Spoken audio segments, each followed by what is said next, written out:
where you don't have to work hard. The money is making money for you, and you're able to utilize that capital for your gain. See what I'm saying? It's a massive difference. Then, when you do decide to say, fuck it, you can retire and you can leave whatever estate that you built to whoever you want to. Your best friend, your last lover, your kids if you got any, your grandkids. If you don't like your kids, fuck your kids, leave it to your grandkids. Your grandkids like you better than your kids did. It don't matter. What matters is that you built something that will outlast you and it will keep functioning long after. I would have loved to be a second or third generation wealth family. But if I'm going to be a first generation wealth family, first of all, I want to make sure that I got the wealth before I die so that I can enjoy that first generation of wealth before I pass on that wealth to somebody else, right? But we've got to pay attention to how we're going to make that work.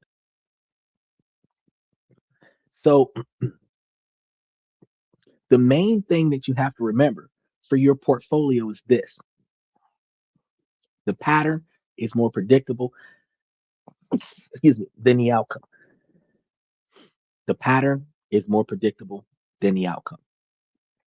Expect some choppy waters leading up to November 3rd, 2026. But history shows that once the dust settles, clarity returns, and the market tends to reward the investors who did not hit the panic button and run. So just because the market starts going in the opposite direction of where you wanted it to go does not mean that you should sell. Not all the time.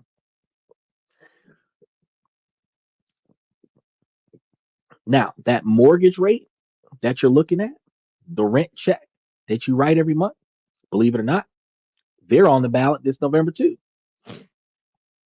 The link between an off year election and the roof over your head might not seem obvious this year, but it's powerful and it runs straight through the huge, often misunderstood world of the bond market. Here's how it's going to work: the 2026 election results will directly shape America's fiscal policies, which, if you're paying attention, they're bitching about that right now through January 30th about the governmental policies and the governmental budget.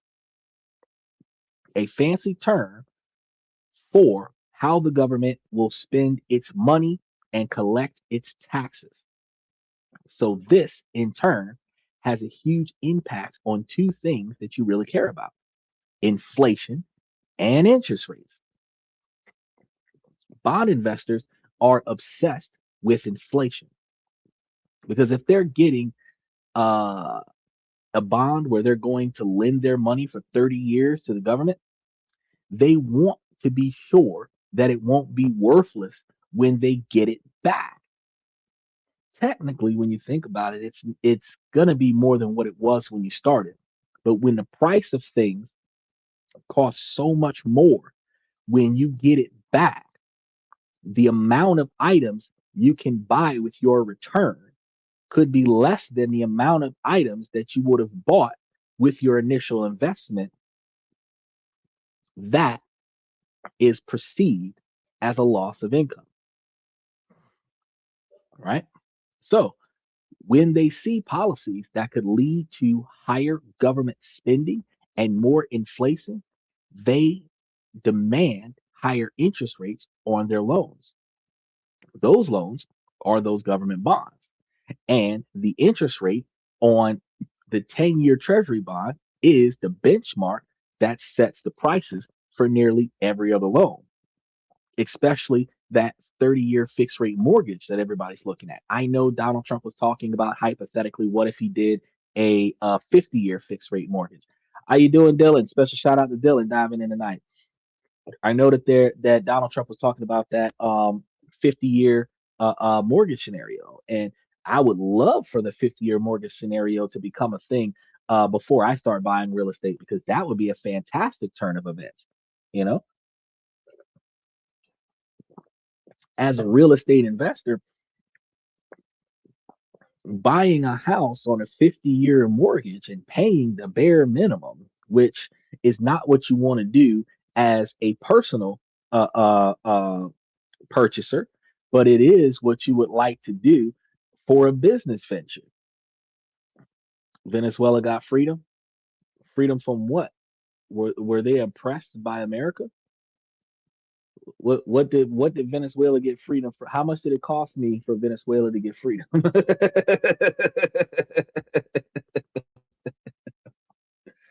Did they get tax free, or were they ever enslaved? Because I mean, I don't recall oppression in Venezuela. I'll have to look into that. We captured their leader. I'm not understanding how they're free. Right. Now we get the oil. So they're not free. They're about as imprisoned as we are. Ah, see, nah. So this is interesting money wise. America's getting more oil because they just took somebody out and now they're robbing somebody's land. Hey, it's the American way. You don't agree with our terms and conditions? We take you and we take it from you. It's like the biggest story of the year. No, it actually isn't. It is by far not the biggest story of the year. You know why it's not the biggest story of the year? Because Venezuela has nothing to do with your paycheck. Yeah, I know gas is below $2. I was just what was it a week or two ago? I went to the gas pump. What was it? It was New Christmas Eve. No, Christmas Day. I was driving around Christmas Day, and it was like 1.99 for gas. And I'm gonna thank Barack Obama for that. But the year just started. Hey, the okay. So here's the thing. Here's the thing, which is sidestepping from our political thing, but it's kind of on topic with our political thing. So them stealing oil from Venezuela is potentially going to help with our gas prices, but not really all as much as economic shifts. I've been talking about for about 9 months now that the Gen Z way of life, the work life balance, is forcing employers to impose actual work life structure, including off days for holidays. I talked to you guys on a show about it in December. Everything as far as the eye could see was closed: stores, restaurants, mechanic shops, everything except the gas pumps were shut down. I drove around for 5 hours and I was one of five cars and no police on the road. Nationwide, enforcing that work life balance, you have more people staying at home. You have more people shopping online. You had less people driving around trying to get Christmas presents. You had less people driving around trying to take people out and entertain people and everything, that they just stayed at their damn house. So the less people that spend gas, the less gas prices are because there's more supply and less demand, and it happens every year. Typically, gas prices go down in the winter because less people are traveling, and typically gas prices go up in the summer because more people are traveling. But we also have gas prices go down when we stop participating in war activity. So when you're talking about how Venezuela and they got the oil, but you're not talking about how Russia and Ukraine stopped fucking each other up and the U.S. stopped sending B-52s over to Russia, which takes a lot of fuel. So when we stop involving ourselves in international warfare, we stop sending our most fuel costly equipment to the other side of the world, 15, 18 hours away to go fuck up somebody else's territory. Because notice, no matter what conflict happens anywhere in the world, we do not have war on our territory where another country has tanks, airplanes, insurgents, like coming over here and just like the Pentagon is overwhelmed. We don't have that. We don't have that. The closest thing that we get to terrorist attacks is one American being pissed off at another American, shooting up a bunch of other Americans. The police shooting up innocent civilians. ISIS kidnapping innocent civilians that actually have birth certificates and proof of citizenship in the United States and still being kidnapped. That's the kind of terror that we experience in the United States. Being black at a traffic stop, that's the kind of terror we experience in the United States. But like we don't have like a bunch of dinghy boats dropping off on shore and like 85 guys in black fits with war paint on and fitted caps and AR-15s running through the back of somebody's yard spraying stuff down. We don't have that, you know. You say, yeah, that's true. The new generation is changing everything. They're changing it, but they're not changing it. They're not changing everything for what we would consider the better. But so when you say but even though there's war somewhere, the fact is that it is a political shift because the U.S. wanted the minerals from Ukraine, so the U.S. got involved in the Ukraine-Russia territories dispute. Because if Russia is blowing up Ukraine, Russia is destroying the natural resources in Ukraine. It would have been different if they would have been over there mowing everybody down with an assault rifle. But when you're dropping nukes on stuff, you're destroying the environment, and that's where our profits come from. America gets involved financially before they get involved for the ethical reasons that a lot of the anti-war protesters claim that we should be getting involved in stuff. So when you jump in and you're like, oh yeah, Venezuela is free. I never knew that Venezuela was taken hot, but I'm glad that you told me that Venezuela actually did get captured. Because when you claim that now Venezuela is under United States control, they're no longer free. They must stop being who they were and start behaving like Americans.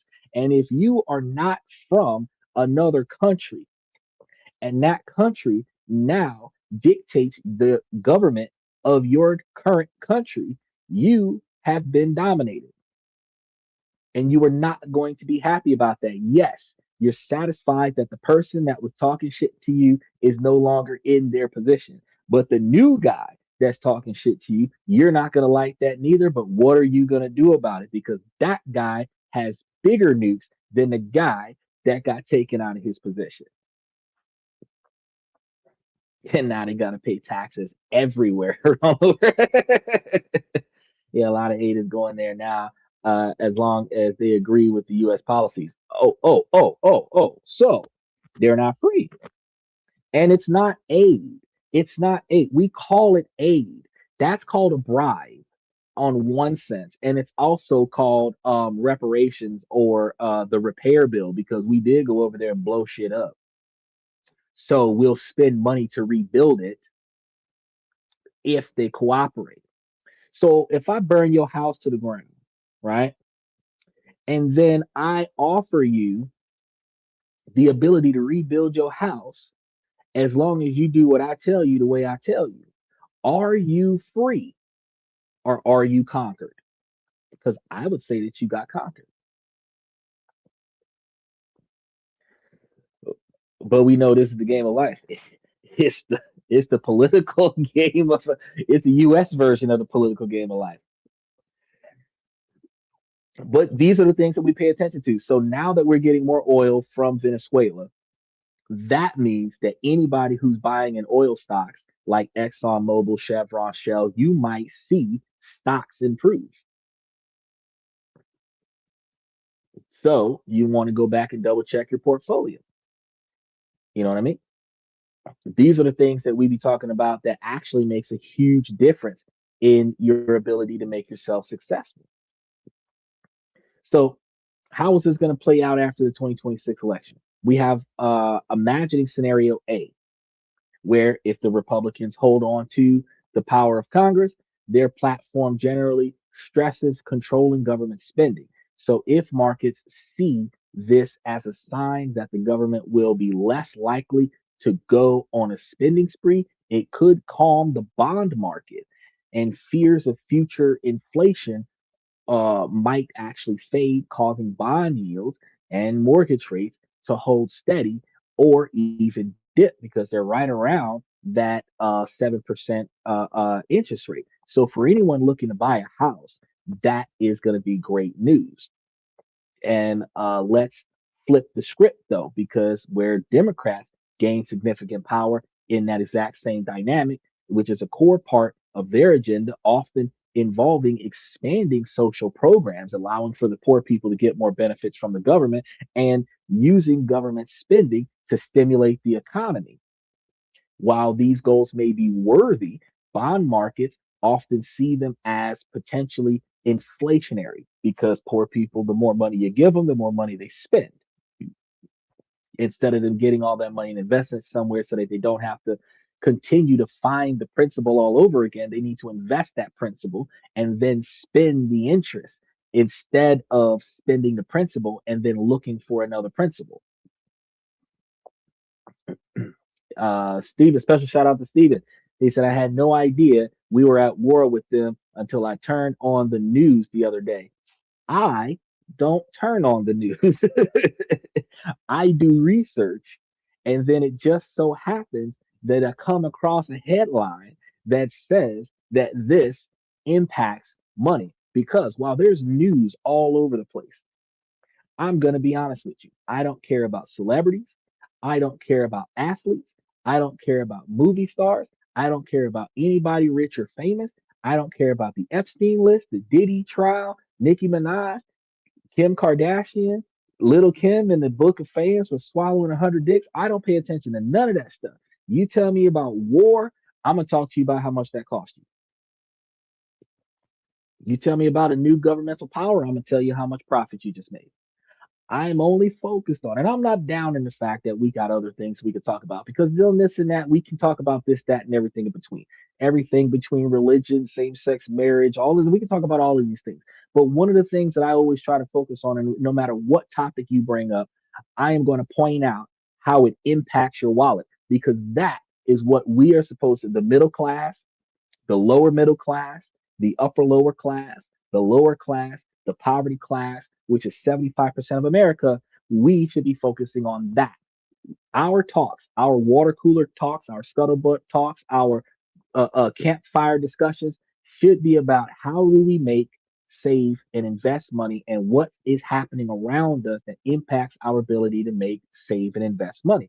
Because why do we give a shit about something that's happening on the opposite side of the planet when it is not going to help us pay our bills tomorrow?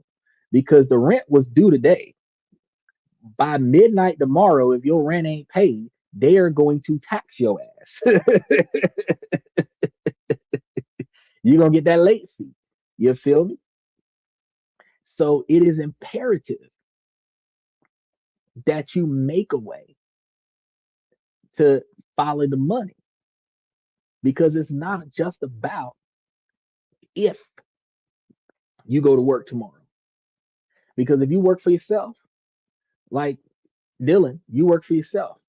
If something happens where your means for employment is no longer accessible to you, you know, you got your cab service. What if they destroy your cabs? Your ass ain't going to work no more. Who's paying the bills? This is what I be talking about. Jolin that becomes on the show. He's a roofer. He's going back to work 6 weeks after a broken foot. If he breaks another foot and he's out for another month, who's paying his bills? Exactly, Dylan. No, of course, nothing should matter. Well, yes, it should. Stuff that does not make us money should matter if it's interfering with our ability to make money. A governmental policy change that changes the way that we turn over profits is a huge thing that we need to pay attention to, which is way more important than Venezuela being free. Why is that? Because if what you was doing in 2025 was legal, and a new law gets passed in 2026 and says it's not, You go from making money for you to being on the next OJ Simpson trial without a Johnny Cochran lawyer because you didn't know that the policy changed because you're paying attention to the Venezuela flag going higher than the United States flag, which Donald Trump said that's not going to happen. They are secondary to surviving. Money is primary to survival in modern times. We're not using physical strength to bop people over the head and get our resources. We're using digital currency. We're not even using paper money. We're using digital currency, our bank account, our credit card, and the numerical value on our bank account when our credit card is scanned to run our life. They say money talk and bullshit walks because if you want something, you pay for it. If you have to ask how much it costs, you can't afford it. We were taught that when we were small.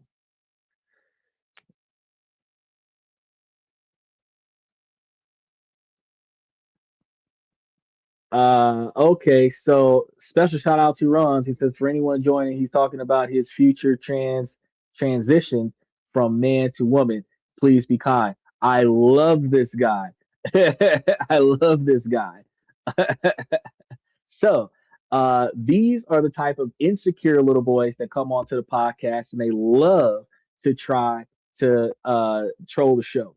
I love that. I love that. And you know why I love that? Because they need attention. I let that sit up there for a minute. I let that sit up there for a minute. And the reason why I let that sit up there for a minute because I'm all about making money. I don't give a damn if you're he because first of all, if that idiot was paying attention to the political changes that we've had in the country, you understand that you can't change from being a man to a woman. It's been outlawed in the United States.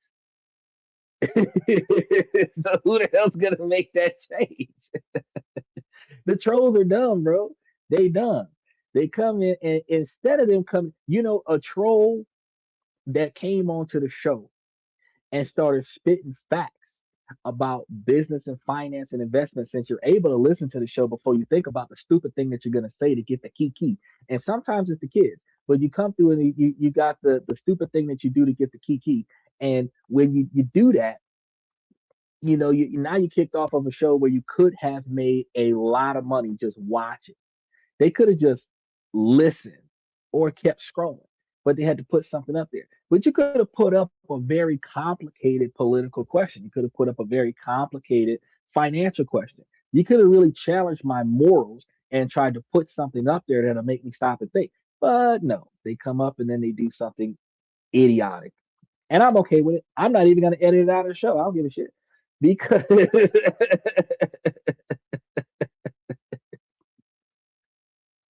maybe they're trying to become famous. Well, that's the point. That was his 15 seconds of fame. He got banned because he wanted to be famous. He got the laugh that he wanted to get, and now he's not able to come back to the show anymore. Now, for everybody else that stays on the show and pays attention to the information that we have, and for everybody else that keeps coming back to the show, those individuals are going to learn other ways to make, save, and invest money, and those are going to be the individuals that are going to find themselves no longer struggling for money.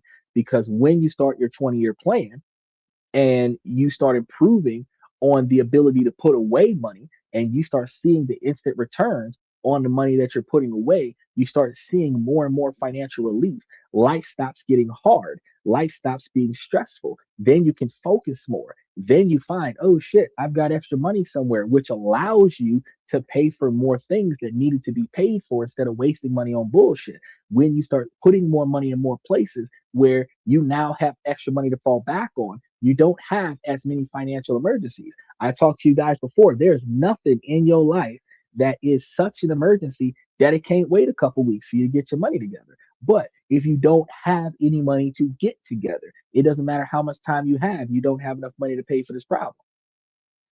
You crash your car, you might need a rental car in the morning. You can charge it to your credit card if you have a credit card. You have a medical problem, you could let them mail you a bill after you get released from the hospital, and you've got 90 days to pay for it before they can't even put it on your credit score no more. They would just charge it off, right? So you don't even need that money, right? Because they're not making you pay for ER treatment. They're only making you pay for pre-scheduled appointments. So ER treatment, you get stabilized first, and then they send you home with a bill. So if you choose not to pay that bill, the bill just don't get paid, right? Because they can't put it on your credit score no more, right? So uh borrowing money, you're only borrowing money because you spent more money than you had. You're not borrowing money to pay for your rent, your mortgage, your car note. If you're paying for your car note on time and in advance, if you're paying your rent on time and in advance, there's nothing in your life that you need money right this second. If you have a spare tire in your car, you get a flat, you can just use your spare.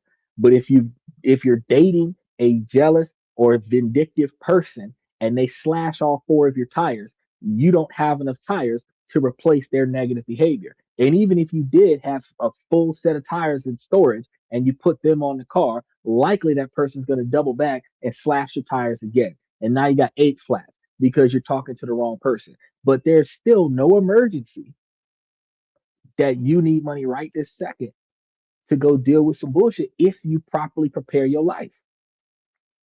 The emergency is if you don't have the ability to go to work for a while and your bills need to be stabilized until you can go back to work, including food. You still need money to wash your clothes, you still need money to eat. That's what the emergency is. If you get sick or you get hurt and you can't go to work for a while, you are your own breadwinner and you need to have enough money set aside so that you can take a couple weeks off from work to recover, a couple months off from work to recover, right? They say 3 to 6 months at minimum, but typically, most car crashes require you to stay out of work between 6 to 18 months. So you should have between 12 and 18 months worth of money on the sidelines just in case another COVID happens. You need to have a year to 2 years worth of money on the sidelines. That way you don't have to work anymore. But if you're putting your money in the right spot, you start feeling more relief. Because if you've got 2 years worth of income sitting in the bank, you got like 120 grand if you're living in the United States. And if you got 120 grand and 120 grand is putting out almost 18% interest, you've got almost $22,000 a year being paid to you off of that 120 grand that you don't need right now because you're not in an emergency. See what I'm saying? Which there's your vacation because the principal is still there and the interest off the principal can pay for your vacation. I honestly think Americans spend too much money, too much on daily expenses like eating out. Well, we overpack our life with responsibility. We are taught from children that if we are useful, then we will have value. Then we are taught that idle minds don't get fed. So if we're not busy, we are considered lazy. So if we are not doing something, we are pressuring ourselves to do something else. Now, we stack too many things into one day, not taking into account how much time it takes to complete each thing. Typically, however much time it takes for you to resolve an issue in your mind, you need 3 times more time to execute that in reality. You think it's going to take you 15, 20 minutes to get this done. It's going to take you an hour and a half. Why? Because there are things that you cannot predict. If you're using a computer, the computer shuts down, internet's not working, an update occurs. If you're communicating with an individual, you might think that this is going to be an easy in and out scenario, and then somebody will come in and be a rookie and not know how to do their job, and now you got to walk them through it. And now something that was supposed to be instantaneous now takes a long time. Oh shit! When I be on the phone with customer service for something that should only take 5 minutes, I'll be on the phone for 2.5 hours trying to convince them to do the 5 minute task. Life is not going to go the way you want it to go. So plan A is to get it done, and plan B is to spend extra time on getting it done. Right? And plan C is to improvise on the stupidity you have to deal with while you're trying to get it done by any means necessary, hopefully within the confines of the law. So since people put too much stuff into they're living a 26 or 30 hour day in a 24-hour clock. And then whatever they don't finish today, they push over till tomorrow. That means they don't have enough free time in their life. And because they don't have enough free time in their life, what that means is that now they have to eat out because they don't have time to cook. I added to the show a link where we were supposed to be cooking on the side, bro. The meals that I was cooking to put up there on the 1 to 5 minute video that I put up there, that shit took me 3 hours to make and had shit to do with editing the video just to make the food. The prep was an hour and a half to 2 hours. Then the food cooking was an hour and a half to 2 hours. Then I had to take the videos and take the pictures, and then the cleanup was another hour and a half to 2 hours. I spent like 6 to 8 hours on one plate of food, bruh. Folks ain't got that time no more, and women don't want to do none of that. They feel like that's oppressive. So the men got to feed themselves and their woman, and the women are going to go get something quick to eat because they don't want to cook for nobody, not even themselves. So everybody's eating out, and the people who are making your food got a family to feed. So now the cost of eating is going to cost way more because you got to pay for somebody else's standard of living so that you can be lazy.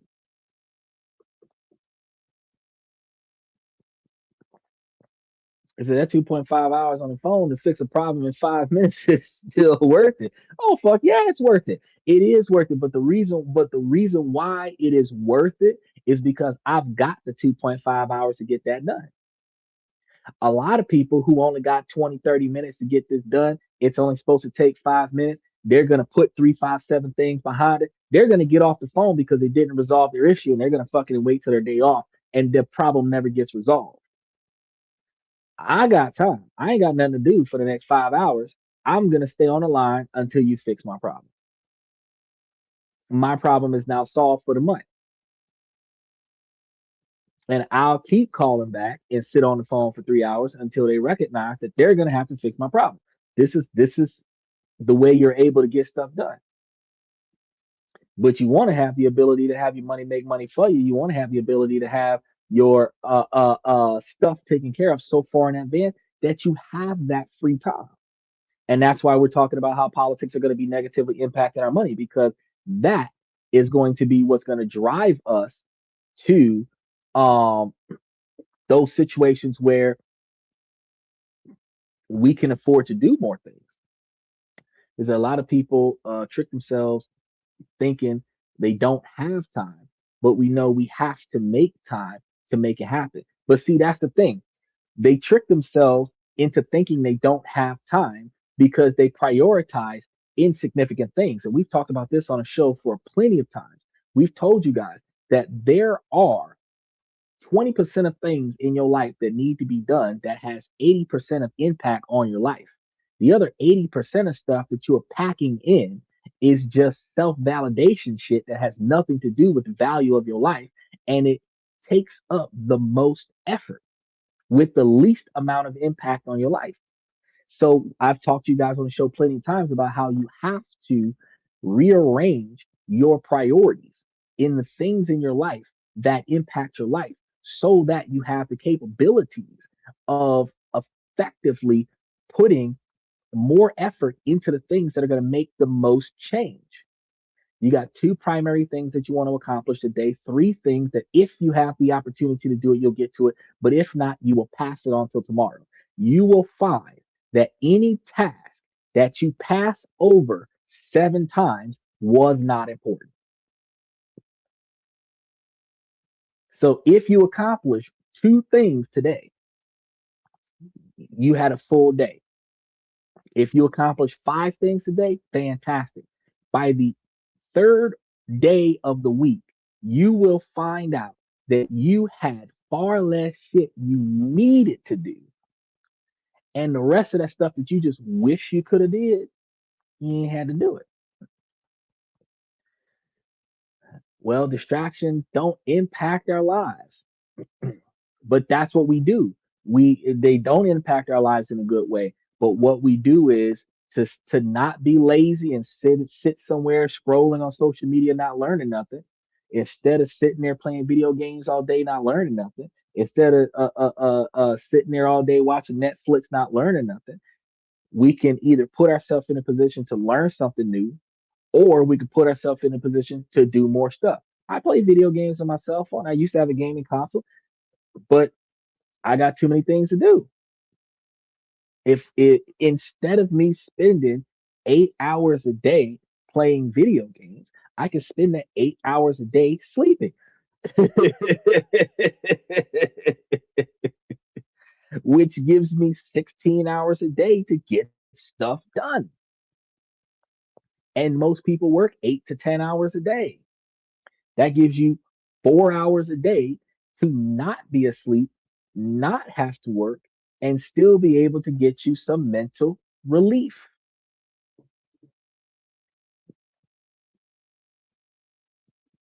We're not learning about a lot of these things yet, but I'm teaching y'all. I'm putting it up there. I got to go back and do it. He said I learned about Korean culture on Netflix, so I don't consider it learning something when I clean my house and have it on in the background. Well, it's not preventing you from being productive. I'm not talking about, so just like with this podcast, there are so many people that watch this podcast, they have it on in the background, like Carl. He's in the hospital with his family members. Him, and matter of fact, in Bayside, because Bayside's wife's in the hospital, Carl's dad was in the hospital, and he's listening to it. The phone is off to the side, so they can't comment in the comment section, but they listen to the show every day, right? But they're learning something while they're doing something else. Prioritization. But when I talk about just sitting there watching Netflix, I'm talking about like you got Netflix on your phone, you're holding your phone with two hands and you're staring at the screen for 4 hours watching a series, doing absolutely nothing. You're not being productive. But if you're able to prop the phone up somewhere, you're in the kitchen, you're cleaning the kitchen, you got the phone on top of the microwave, you're listening to me talk to you guys about stuff, you're learning about some things, then you decide, oh, let me look into what I just heard off of this movie or whatever, whatever. Let me see if I can apply that to my life. And then you start doing research. Then you learn some new stuff.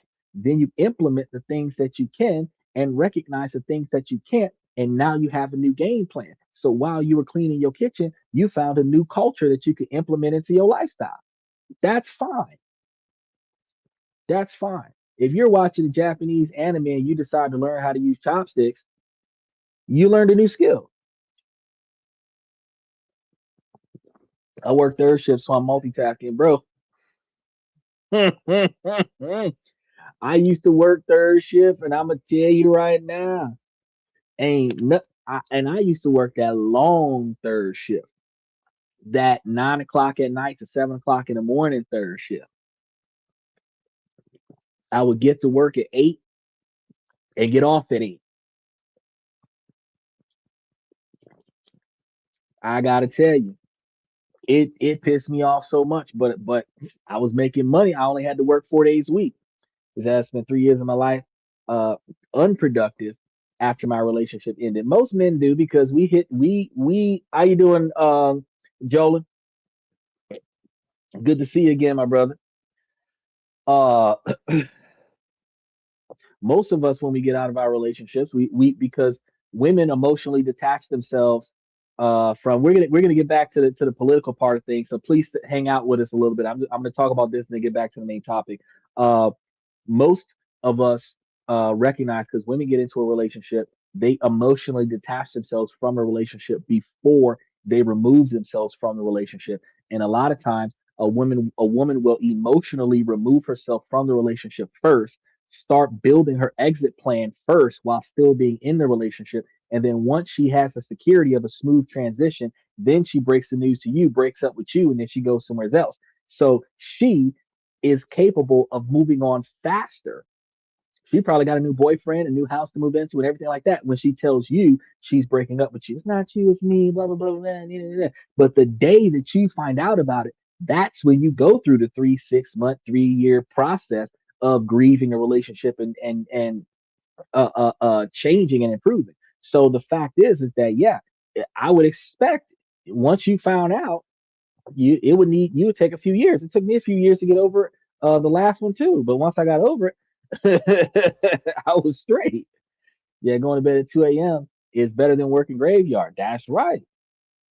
I know I got a 2:30 to 3:30, but after the podcast, when I finish with the podcast and I finish with the client, I go to bed at 3:45, 4 o'clock, and wake up at 10. If people ask me why I'm so hungry in life, it's because I wasted so many years. That's why I'm out here getting that money. That's why I'm out here getting that money. I'm trying to get as much of it as I can. And the majority of it I am trying to acquire without having to put my physical presence in it. I actually just created a 75-page business model across 4 PDF files in order to expand the business nationwide. I just got to get my business partner on top of it. It's so easy for them to move on. Yeah, because they started early. If we emotionally detached from our relationship before she left, it wouldn't be hard for us to move on either. Mine is completely uninterested in actually obtaining that. Uh, She hasn't even dated. That's because she ain't going nowhere. Neither have I. Dating apps are a scam. Bro, you spend so much money on dating apps because I've covered that on this show like 9 or 10 times. Dating apps are a money pit for the customer, and it is a profit market for the investors. So when you go to a dating app and you're spending all of this money on a dating app, you are just paying them to hang out with people online. They're not giving you a money back guarantee that they're going to find you a mate. You are going to interact with somebody and hopefully it'll work out. You are only paying them for their service so that you can connect with somebody that is not inside of your foot walking network so that you can feel emotionally better over the phone.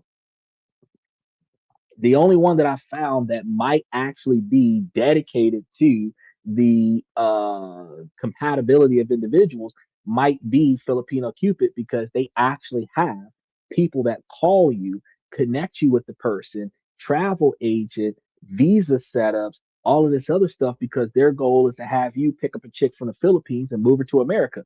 That's probably the only app where if you call the number, if you set up the app, if you get validated, you're a verified member, they're going to set you up with verified members. And that means that you're going to have a shorter list of people to talk to. One you're going to select. That's the one you're going to stick with. You don't have to keep paying for the membership after that. And you spent $500. Filipino Cupid, you might would have spent 250, and you would have a dedicated woman talking to you every day on WhatsApp. And you you would have to do nothing. Either I'm putting $500 and I said, all right, that's it, I'm done. That's a World of Warcraft subscription right there. Well, dating apps work, but there are a lot of scammers for sure. Yeah, yeah, the people are out there scamming folks, and that's one of the reasons why I'm trying to tell men save your money. You're gonna start putting your money in the right place so that your money is making money for you. That way, you can navigate yourself to a different location. Because if you're not finding what you're looking for in the city and state that you're in, you either need to go to another city, go to another state, or go to another country. That's what you got to do, right? Now, let's swing back to this main topic because I did say I was going to get back to the main topic for those of y'all that are still hanging out with me on the main topic here because we were talking about how the midterm elections are going to be impacting our ability to make money. Now, the idea of trillions of new spending dollars from the government, if we were to have a Democratic Party take over, could cause investors to sell off their bonds, which would be driving yields higher. And that would ripple directly into the housing market where mortgage rates would almost certainly climb, putting home ownership further out of reach for many individuals because the higher the interest rates are, the harder it is for you to get the down payment on the property. Then there's also the criteria that you're supposed to have the cost of the house be 30% of your total debt. So when you mortgage the house, the cost of the house, light, gas, water, all of the bills that you have must be less than 40%, but 30% is their expectation. 40 to 43% is the max. Anything above that, and you won't get qualified for the loan. So the higher the interest rates are, plus the cost of the house with the inflation from the tariffs, you're going to find yourself not being able to have that 35, 40% value over the house versus your income, and now you can't mortgage a house. And each time you try to find a lender, it's a ding on your credit, and each ding on your credit brings your credit score down, which makes it harder for you to qualify. Because the lower your credit score, the higher the interest rates, the higher the interest rates, the higher the down payment, the higher the down payment, the less you can afford the house.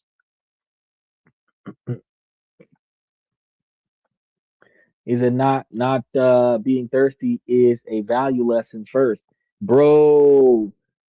Once men, modern men, middle-aged men recognize that it you will find a better quality woman when your ass ain't thirsty, that's one of the main reasons why men over the age of 30 have backed out of the dating game. The guys that are in the dating game right now are the 20-year-olds and the thirsty 30s. Everybody else who learned better have quit. They said, fuck it. I'll wait for them to come to me. Now you're in your 40s and your 50s, you're focusing on yourself, you're enjoying life, you're getting comfortable with yourself, you're knowing how things are supposed to work with you. And eventually, that confidence, that stability, that structure is going to catch the attention of the right woman, and that woman is going to come talk to you. It's going to be so long since a woman didn't talk to you that you're not going to know how to act. But once you realize that the women that are coming to talk to you now are the women that are talking to you because they have interest in you. Now, you are valuable. You need to start paying attention to your criteria. Who qualifies for me? If you find what you're looking for, that's going to be a keeper. If not, hop a plane and fly to the Philippines and go buy one. They're cheaper. Yeah, I'm just going to try to buy silver.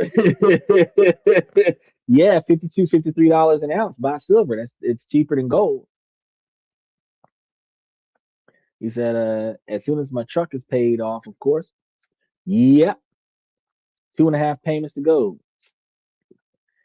So, and that's 2.5 monthly payments. So that means that you got 3 months left. So you're gonna have that truck paid off in March. I know myself. Know thyself before you know knowledge makes sense to me. Okay, okay. I kind of understand where that was going. Um, you do need to know yourself before you can teach somebody else about you, and that does make a lot of sense because if you don't know who you are and you don't know what you're looking for in life, you don't know what to expect from somebody else. And I think the 40-year-old women have that mentality that they believe that because they know what they want now, that they're more valuable. And truth, if you know what you're willing and not willing to do, then you're able to better articulate that, which makes it easier for me to determine if you're a better fit for me. The only issue that we have with those 40-year-old women, while they would be otherwise highly valuable because they do have real world experience, the problem is that their real world experience also often comes back with defiance and rebellion because they believe that they know more than the person that they chose to lead them. And I don't have a problem with women leading, but women have the expectation that the man is supposed to lead, but they are so blinded by their choice in the man that was spending money that they did not pay attention to the man's thought process. So they do not choose a man that makes decisions that they agree with. And now, instead of them being happy in their relationship with the choices that he's making so that she can focus on something else and they can be better together, instead, she's challenging every choice that he makes. They're arguing all the time because she doesn't agree with him, because it's equivalent to walking past a paid attorney, picking up a public defender who's going to try to get you to take a plea deal when you're innocent. That's the kind of argument you're having in a relationship because instead of her picking the right person to represent her, she got with the easiest person to get money from. And that's where the conflict comes in. Is that before you can know anything, though, you got to try yourself. Yeah, you got to know yourself, definitely. Sometimes I hate talk to text, bro. I never use talk to text. I got a paranoia reason why I don't use talk to text. I don't use talk to text because my voice has to be recorded onto the device in order for it to translate it to a text message, which means that they have my voice because it's part of the data that's in the phone that does the data dump at 2:30, 3 o'clock in the morning. So, I don't like doing voice and text. However, on my laptop, when I'm trying to write down a very long document, I have every expectation to, if at all possible, do voice to text dictation because I would prefer to say everything that I'm thinking and have it written out for me and then go back and edit it, manually edit it, instead of trying to type out word for word every thought that I have. So it's a double standard. But on my cell phone, I'm not a big fan of voice to text myself. I will typically just type it up. I do it from time to time, but I'm not really all. I'm not. That's not my go-to. That's not my go-to. Um, I am torn between the convenience of modern technology and the corruption behind it. So sometimes I take advantage of modern technology so that I can be more efficient. And other times, my knowledge of how quickly that information can go south for you has me concerned about my personal safety. Not like somebody's going to run up in my house and knock me off, but if you have my voice, and then I have voice activated passwords, voice activated locks, voice this, voice that. Now they've got my voice, right? We, a lot of the times, default, everybody with an iPhone uses one of their fingerprints to unlock their phone.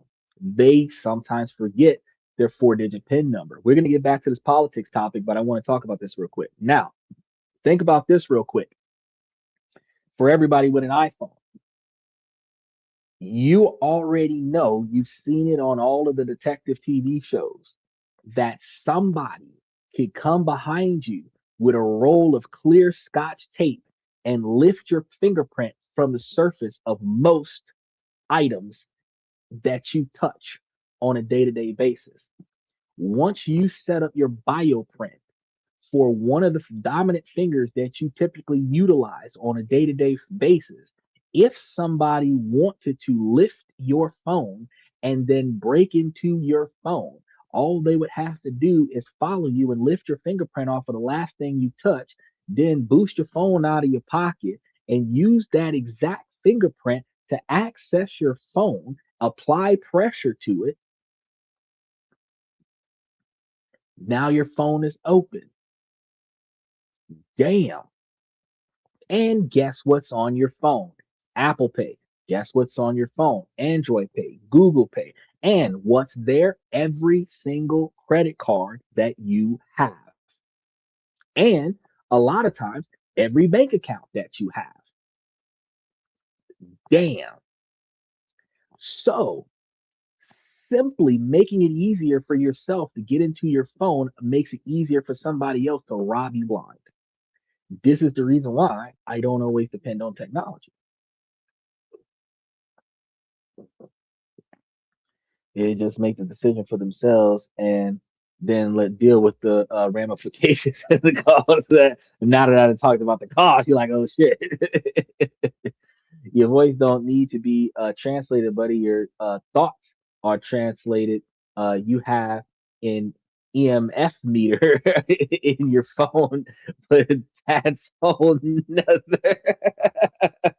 Well, you ain't lying about. They were talking about doing implants in the brain in order for you to activate electronic devices. I talked about brain hacking before. Don't get Dylan started. Dylan gonna tell you some stuff. He knows some stuff. You know, Optimus Prime is on the dark side of the moon now.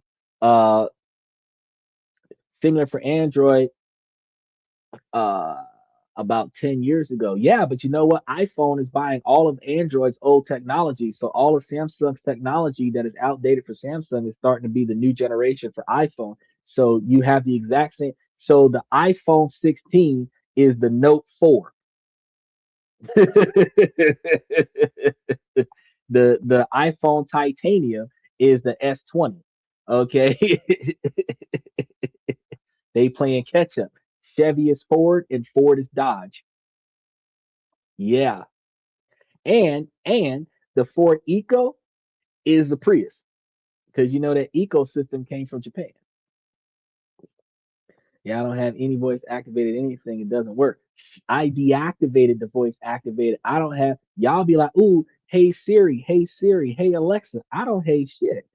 I deactivated all of that because you know that also means that the phone has the legal authority based on the policies and terms and conditions to wiretap your house so that it can listen for your voice when your voice gives a voice command. But that also means that it is always running, documenting everything that you say so that it can pick up the voice command in order for it to follow that command, which means that whoever's on the other end of that phone can pick up that data and know everything is being said in the house.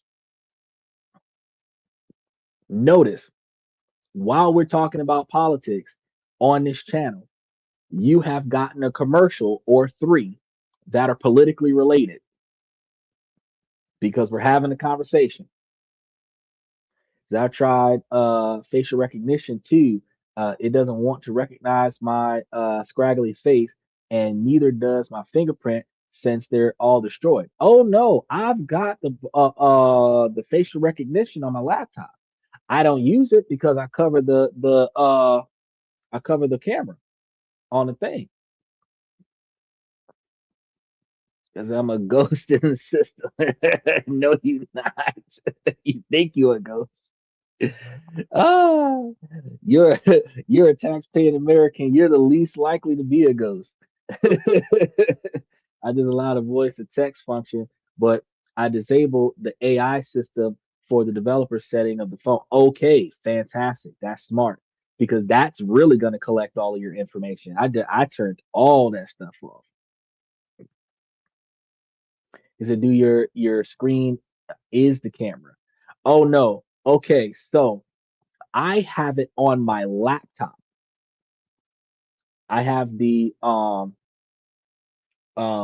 retina screen, whatever, for the laptop. I don't have that on cell phone. All that stuff is turned off. And the phone is always facing the ceiling away from me. Um I make sure that all the lights are off on all the cameras. I make sure that all the cameras are face downward. When I'm not on the laptop but facing the laptop, I cover the camera to make sure that I can't be seen. I'm always wondering about some other stuff. Now, back to the election situation. Um, the election's impact on housing go beyond interest rates, and the actual supply of houses is going to be at stake coming soon because the U.S. has a massive housing shortage, and the debate over how to fix that is intensely political, often boiling down to local zoning laws and not in my backyard opposition to new construction. That's going to be something that anybody who's trying to start up in the real estate, you're going to benefit from the knowledge of there having a housing shortage. And if you start doing any development that's going to be working towards the low income housing ring, you might be able to find government grants and incentives that will subsidize some of the costs of you starting up just so that you can help solve the problem.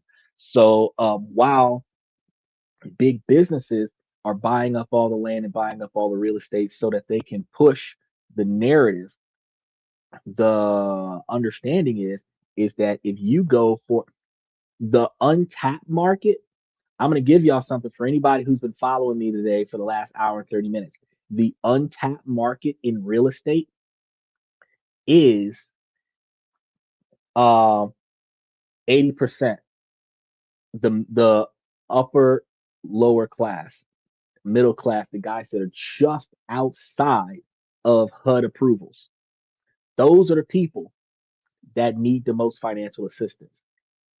They're making more than 60, 70,000 a year, but they're not making 100,000 a year. That 40,000 a year bracket of people need financial assistance. Believe it or not. because the working class, the poor class, starts at $73,000 a year and goes down. So food stamps and other government assistance stops at 30,000, and then you stop getting government assistance with health insurance and shit like that at like 50,000, and anything above 50, $60,000, the HUD don't even want to help you out no more. So now between 60, 65, 70,000, 80,000, that area right there, those are the people that wish that they could get a little extra money to help smooth over some of the shit. So that market area is a fantastic market area to tap into because uh, they're going to be more willing to pay because you're willing to help them, you're willing to work with them when everybody else won't do it. The people who don't get approved by the bank, who don't want to be sharked by the fix and flipper, they're going to come to you, and you're going to make a bunch of money off of that. Jolin says, I know there's a camera, but there's also built-in cameras in the screen that you can't see. You have to use a special light in the UV spectrum. Oh shit. I didn't know that. It's generally in the right hand bottom corner of, hold on, not on this phone. Uh, Let me see. Let me check. It's one of them older phones. Right in the bottom corner. Shoot, I might have to double check. Oh no, oh no. Okay, hold on. There's like a top right, different top right. Search for the center of the screen. You have to use a flashlight that is a UVC flashlight, like for finding scorpions.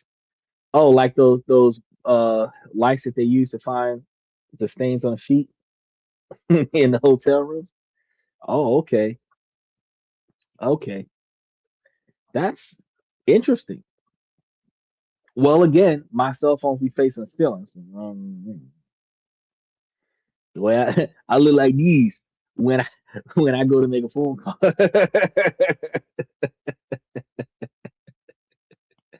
Get them from Amazon. Well, shoot, if they're sold on Amazon, I could probably find them on Temu. So if they're $2 on Amazon, there might be like three for five on Temu. LED productive UVC radiation. Okay, okay, I'll take a look at that. Now, so the midterm elections that we were talking about earlier is going to include 39 governor races and countless state legislation contests. And this is going to be at the state level and the local levels where the real powers are over zoning. So the authorities are going to be like overlapping one another in this area. So a powerful shift in a state could lead to new laws that encourages the construction of more apartments and starter homes. At the federal level, a Republican controlled Congress might push a deregulation, while a Democratic Congress might offer grants for affordable housing construction. And that's where, if Democratic parties got into play and then you started expanding your real estate business in affordable housing areas, you might start grabbing some of those grants. And this is where I tell people that when you guys start voting, that you need to start paying attention to what the political agendas are, because once your life starts being impacted positively by a Democratic Party, you can't just vote Republican because you're Republican. You got to vote for what impacts your money the most or your ability to make money the most. He says when you flash that same UVC spectrum on the LED and it is on, such as it is receiving light rather than emitting light, which all of them can do. True. Stand out bright green. Oh, and that's why technology, you can reverse engineer your LED screen to become a photo photovoltaic collector. Oh, including your broken TV. So it'll take light in, and then what to do is gonna charge up the TV and start re-emitting the light after it's absorbed it all by reversing the polarity. Very intellectual. That must be one of the things you were talking about putting a patent on. Light receiving diode, light emitting diode is the same thing essentially. Yeah, that's true. Just like the speaker can become a microphone. That's also true. Once they realized that, that's when they started putting the speakerphone in the car.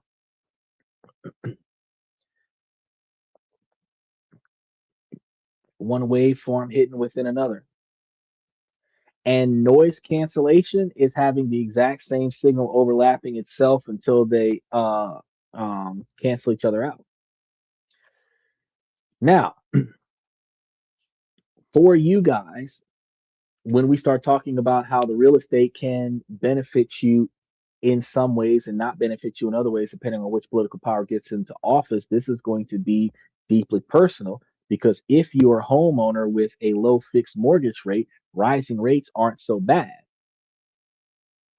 But if you're a young family trying to save for a down payment, a spike in mortgage rates could be a dream killer. For renters, the outcome of a state and local race that could be far more important than who controls Washington because the midterms will affect your housing costs in both the short and long terms. Because in the short term, all eyes are on the bond market and mortgage rates. But in the long term, the election sets the stage for a bigger political fight over how to solve the nation's housing crisis, a fight that will happen not just in DC, but in your own state capital. And every time you fill up a tank, flip on a light switch, or adjust your thermostat, you're plugging into the global energy market, and that market has become one of the most politicized arenas in the world. And it all boils down to two competing visions for the future. And the 2026 midterms are a massive referendum on which paths America is going to take. And that's one of the wild things. So, if you haven't gotten your real estate situation started, you will be able to get it started by um, following through with any political party that may support your bottom line. So, thinking about what's about to come, what changes are about to come, now is the time for you to start figuring out what plans you're going to make going forward so that you can make those changes and make those impacts. He said, correct, like puddles of water, two wave energies cancel each other out and it becomes a vacuum. Yes. So, what we need is two different women arguing it at each other at opposing wavelengths so that they cancel each other out and we have a house full of silence.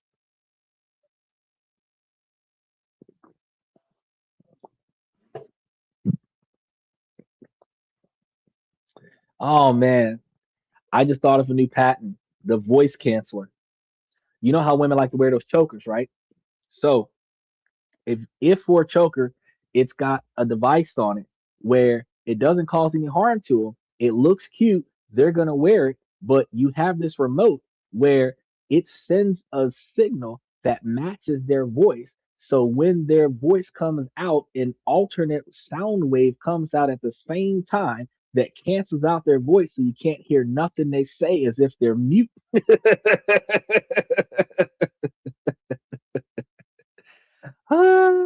She start bitching, you push a button.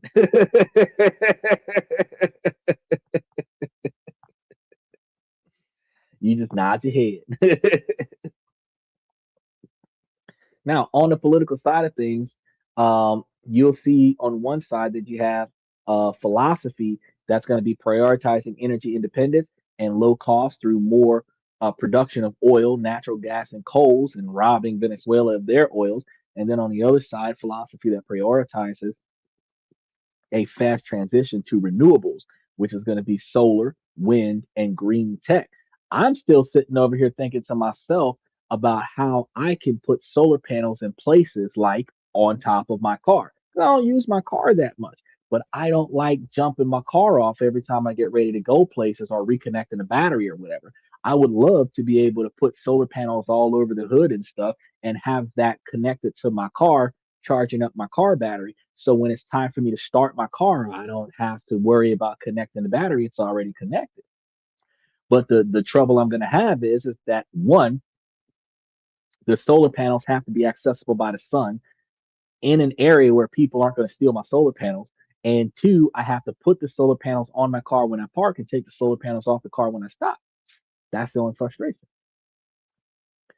A shock collar would work as well. Yeah, but we don't want to hurt them in advance. You so the way it works is you're supposed to tell them twice before they get the black eye. You're not supposed to give them the black eye and then tell them twice. That would be my daughter and my ex-wife. So you got to be like, uh, uh, sit, stay, shut up, sit, stay, shut up, da da da da da da da da. Sit, stay, shut up, good wife. You know what I mean? They don't like to know it, but yeah, yeah, you know, man.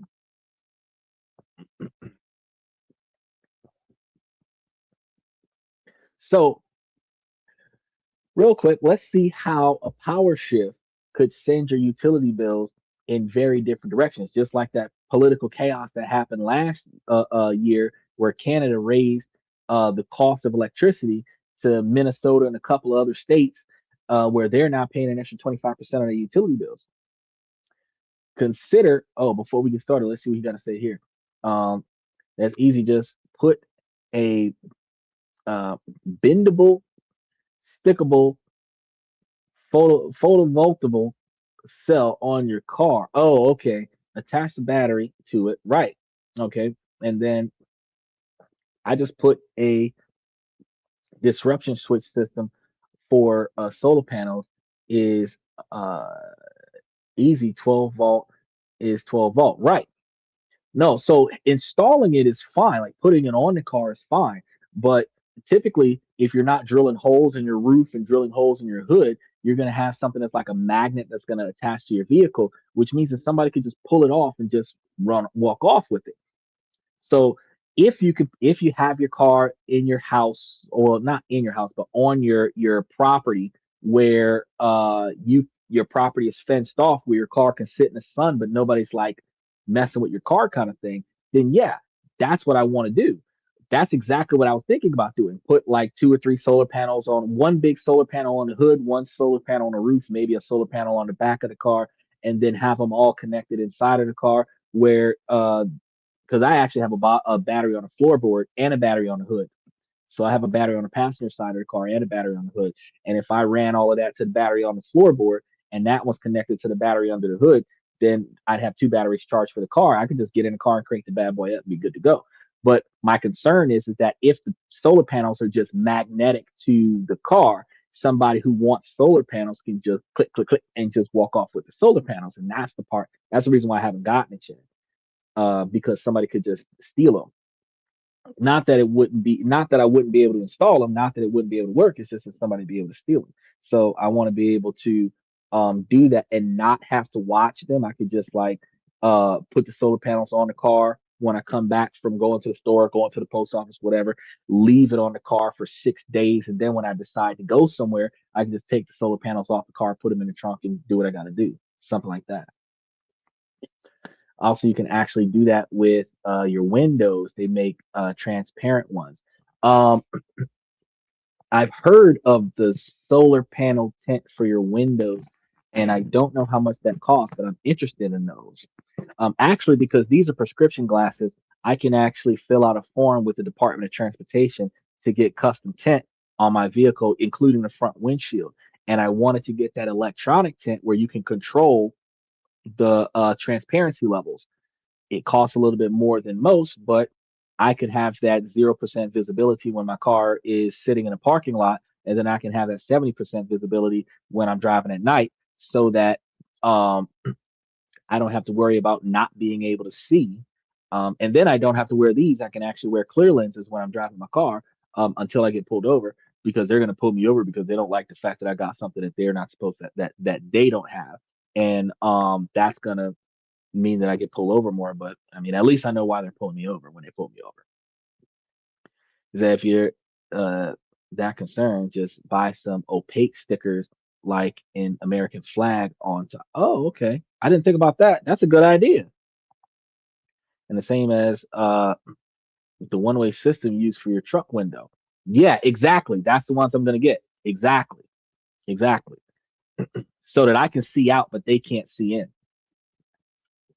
But because of the tent laws, you can only do it after the first 2 inches. You can't do it after the first 2 inches on your car. So I wanted to do that where it would be all the way down on all sides, top to bottom, but it would be an adjustable switch or knob where I can control the transparency, and then I can see out, they can't see in. And it would be, it's an electronic window tint, which would work better with the solar panel idea because it's going to be burning on the battery power, right? So I thought that was a fantastic idea. It's just glued with a purifier that's a purifier thing, anyways, around the corner. No, you're thinking about the regular window tint. I'm talking about the window tint that comes with the electric cords on it that connects to the car so that you can control the transparency. Not just the one that you can just kind of like smooth onto the glass and like press it up there. Actually, the very top of the car gets the most sunlight. True. I have a sunroof, but I wanted to get the window tint because of the heat in the car, not so much like the solar aspects of things. But I did want to look into that, and the most intense, which is going to be the most power, which is why I was thinking about solar panels on top of the car. Yes, they come out with that kind of window tint in Japan about 1980s. Right, but I just saw it in America like 2 years ago. Yeah, the electronic opaque control. But the one that they widely advertise right now, accessibly, is the one that is white opaque. I wanted the one that was like smoke or um, um,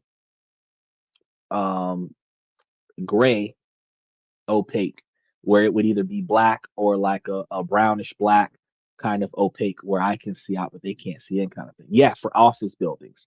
Well, it was the one that's white opaque is for the office buildings, but they're making them now for cars in America, and I wanted to get one, but it's not cheap. It's not cheap, and you're gonna have to get it for a car that you plan on keeping for another 20 years. There's no fucking reason why I'm gonna get a car that I'm gonna have to trade that car in real soon, or I'm gonna get rid of it real soon. I'm not doing that. I'm gonna when I go and get a brand new one, another brand new one, that I do it to the newer one. Probably one like I've looked at some cars recently that they got some that are doing like bulletproof windows and shit like that on it. Yeah, I'll put it on those. Like that Resvani tank, I'd put it on that. That's what I'd put it on. They can put the solar panels on top of your house and charge stuff that you take with you to the car. It could work. Well, um, if I put the solar panels on top of the house, then I'm gonna have like a whole solar business on the house. I'm when I do solar on the house, some people do like the personal use solar panels on a house. Me, I'm trying to contract with the electric company like all of the extra solar that I don't need so that I'm making money off of the solar that I'm collecting. I don't have a light bill and I turn a profit, even if it's a couple $100s a month. I turn a profit off of whatever extra solar power that my house is generating. If I've got two or three, five, seven different backup batteries on the side of my house, storing like a 3 months worth of power so that I don't have to worry about ever having a power outage. I want to be off the grid. And then, like when I take stuff with me, I can take stuff with me that's fully charged. But when I was talking about putting solar panels on my car, it was because my car isn't used that often. When you don't have a daily driver, your car is pulling on its battery on a daily basis, and eventually your battery goes dead, and then you got to jump your car off when you get ready to leave.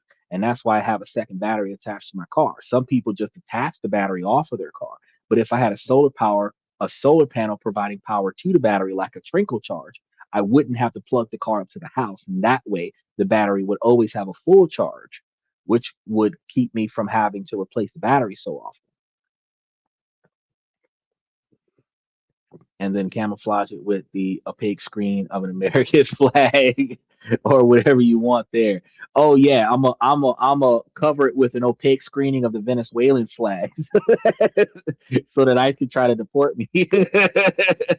Just don't get the Dixie flag. Bro, could you see me getting out of a car covered in Dixie flags like the General Lee? Got me a noose hanging out the trunk. Get out like this ain't mine. This my homeboys. I just be barring it, sir.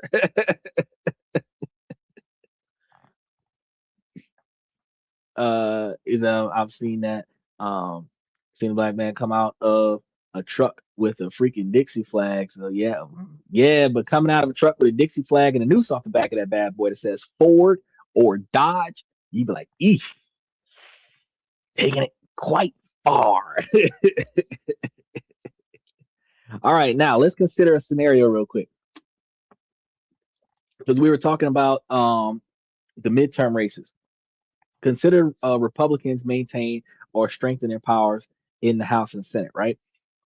And that would almost certainly mean that the policies designed to boost domestic fossil fuel production is going to occur. So we'd likely see efforts to streamline permits for new drilling and roll back environmental regulations. The argument is going to be simple here because more supply leads to lower prices because the demand is not increasing in the United States.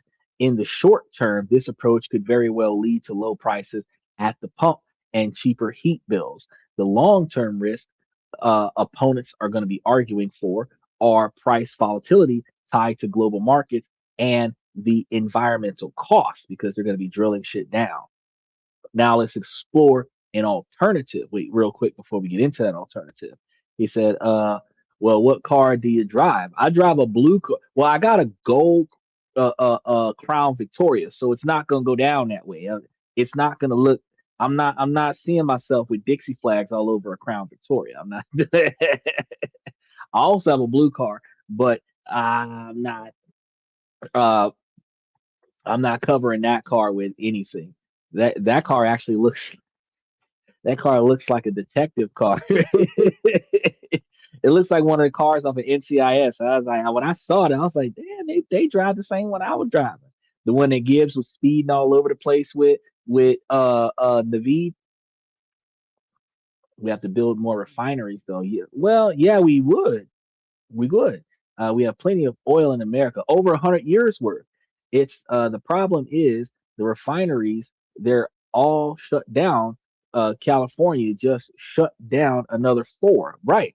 The laws that exist in America right now, due to the Democratic Party, shut down um, domestic drilling, and they set it up for offshore drilling and overseas consumption, which made us dependent upon our enemies and our allies and other countries. So, like when we're forever getting our oil from Russia, Russia starts doing stuff. It's harder for us to negotiate with Russia when we need oil. When we are in a position where we say, "Well, fuck your oil," then we can say, "You do as we say," or we're gonna cut money out of your budget because you're no longer gonna get money from us for the oil. Same thing with Canada. We're self-sustainable. We didn't need their oil, so we were able to say, "Fuck what you got going on. You do your part with the borderline, or we're gonna stop providing you with whatever, whatever." Canada that can't rebuttal because they're going to say, "Oh, well, if that case, fuck your alcohol. We're going to do without." But they don't have any. I mean, they got their own, but I mean, what they were getting from us, like it hurts some of their distributors, but they're going to bounce back in their own way. But they don't have the same trade market that we had, and we were a big purchaser of their resources, and they were a big purchaser of our resources. But it hurt them more than it hurt us for those political ties to sever. So doing domestic drilling makes us more independent.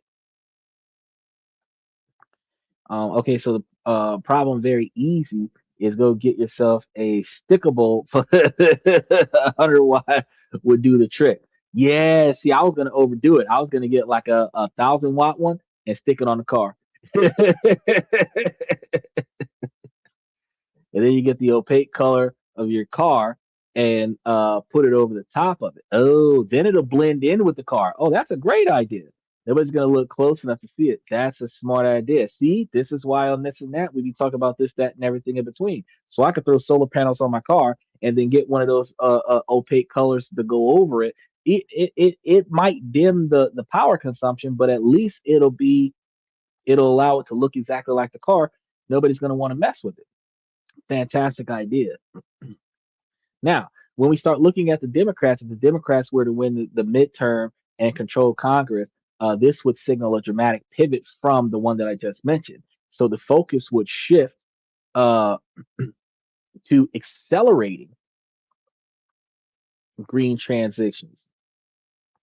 So we'd see a major push to expand tax credits for electric vehicles again. So Tesla will start booming all over again. Solar panels, the energy efficient homes, all with massive government investments in modernizing the electrical grid.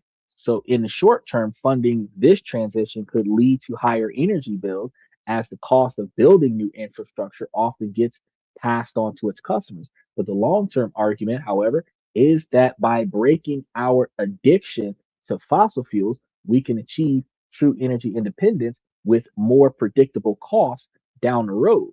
Well, if you spend a bunch of money on setting yourself up with independent power sources, um, you would have um, less dependency on the outside. So those solver nation folks, if you got solar panels all over your property wired into your house and you've got, you know, 20-foot electric fences, like can't nobody really call itself trespassing on your property because what are they gonna do? Turn off the grid? You're getting it. They would have to wait until like a 20-day overcast where all of your power, all your generators run out of power before they can call themselves storming your property. So it's a little bit different when you're able to uh, have yourself with backup electric generators and solar panels where outside when you're living in a state that doesn't have bad weather more often than not they would have to wait until a bad weather day that lasts for a few days before they can actually do anything to you. They invest in lithium in Argentina. Oh, that actually is a good investment. um, Lithium, uranium, and there's a couple other ones. I did a whole show on those that you can invest in, and that'll make you a lot of money because those are in demand right now based on the green energy development that they were doing. There's a problem though. There's not enough lithium on the planet to supply, but maybe 10% of all that technology. But lithium is not the only thing that they're using, though. Lithium is part of it. And when you think about the lithium, it's a little bitty thing that they're putting into this big ass cell phone that it's not like when you think about the quantity of lithium that they have on the planet, you're not expecting the quantity of lithium that they have to have these big ass 3-inch lithium chips. The lithium installment might be a little dot, it might be a little nugget going on to it. And then they recycle the old product. So they get the lithium off your old cell phone when you trade it in and don't get the money worth for it. They take the lithium from everywhere. Now, the 2026 battlegrounds in states like Ohio, North Carolina, and Michigan, who's being taxed like hell by Canada, are ground zero for some of the debates that we've been talking about today, especially with the green energy debates. So these states have deep roots in traditional energy, but also have growing clean energy sectors. The people they send to Washington will have a huge say in our energy future. And of course, the impact will feel very different depending on where you live. A pro fossil fuel policy might be a huge economic win for Texas and North Dakota, but for states like California that's already committed to clean energy goals, a conflicting federal policy could create chaos. This is going to be way different, which is why you got to pay attention to what's actually impacting your local government. Or the technology, your torque converter is an easily made into, especially since it's aluminum centrifugal battery. Oh, the technology, the torque converter is made from is easily reconstructed into the aluminum centrifugal battery. Okay,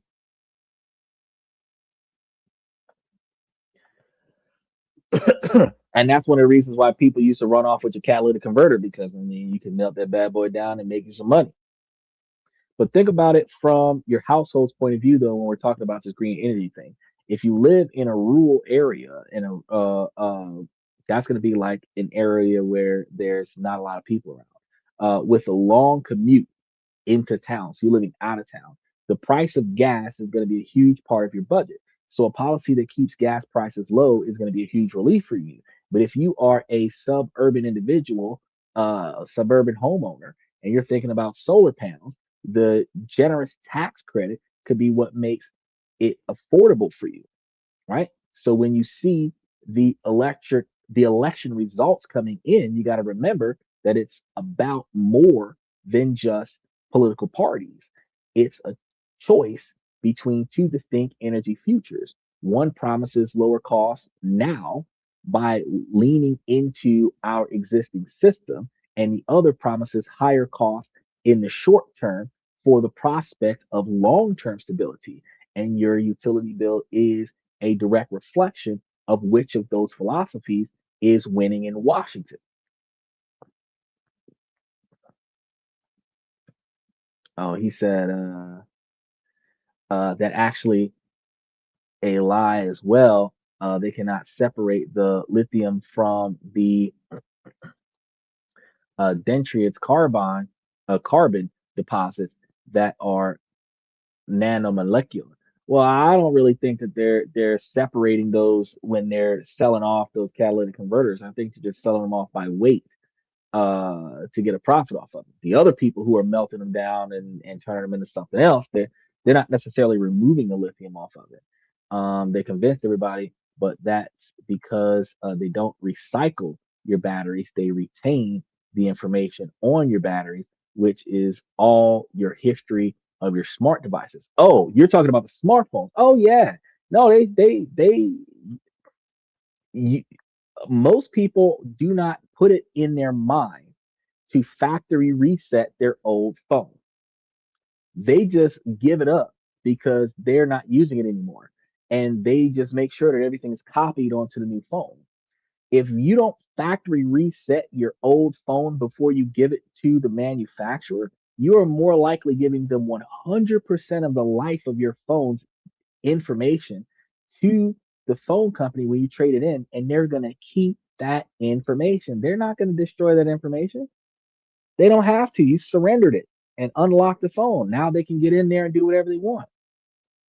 Where the real storage units actually built into your phone. They are built in somewhere near the battery behind the main screen on the hard drive.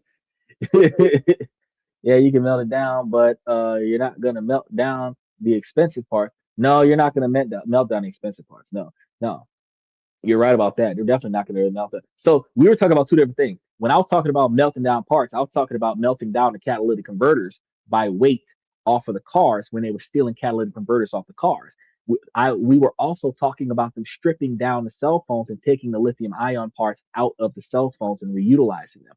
But while they can strip down the phone, that doesn't mean that they're going to dismantle the hard drive that you're giving up. So they're able to keep your personal data and still use your old phone for pieces so that they can remanufacture something else without having to go and find new resources. They recycle what they get from you. Smartphones sometimes outsmart me. So this is good information. Yeah, I convinced my mom and sister to invest in roughly 20,000 watts on top of the house of solar panels. Fuck yeah. I'll put some in the yard too if I can.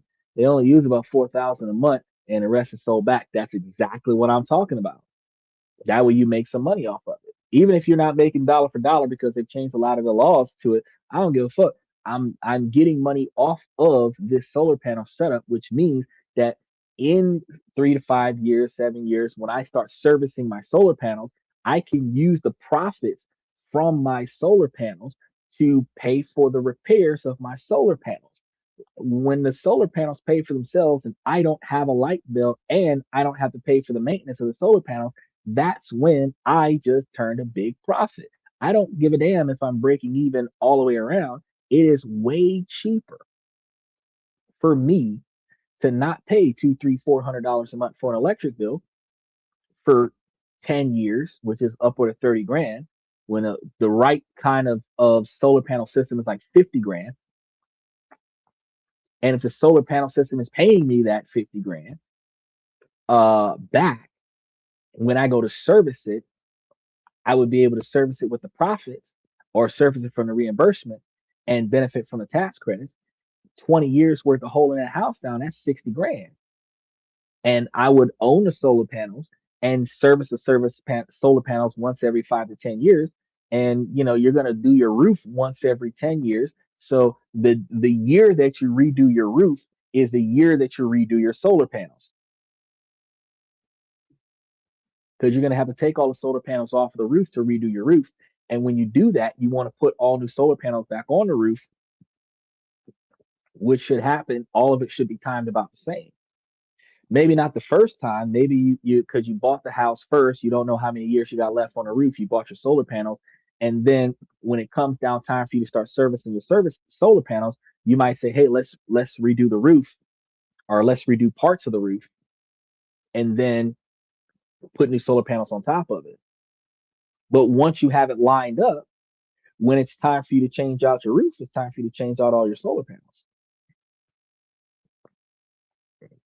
Why not? Why do that when you can train it to track the sun and then use a parabolic reflector dish to collect it? Yeah, you can do that too. You can do that too if you put the parabolic reflector dish in the right spot. Instead of having the solar panels bolted directly onto your roof, you can have the solar panels near the house. Well, I was sitting over here thinking, well, if it was coming off the roof and it was running into the house, it's less likely that somebody can cut the wires from outside, because instead of it coming down off of the solar panel and going across, having a cable going across the ground, you would have it like in the house kind of situation. You know, I need to get a hold of my dad's 11-foot column from his friend and make it into a solar panel system. That's a good way to go. Anyways, that's how my inventor brain works. But these ideas are great ideas, and these are ideas you can put some patents on. It might sell. It might sell. If it can track the sun, it's going to gain more power. It's going to gain more power. So that's a great idea. You know. Well, one of the things that we think about when we're looking at the changes in the political side of things over the next few months going into November 3rd for the midterm elections, one of the few questions we're going to be asking ourselves is your job safe? It is going to be a question that keeps a lot of us up at night if you don't work for yourself. And while it's usually tied to your company or the economy, it's also profoundly shaped by politics.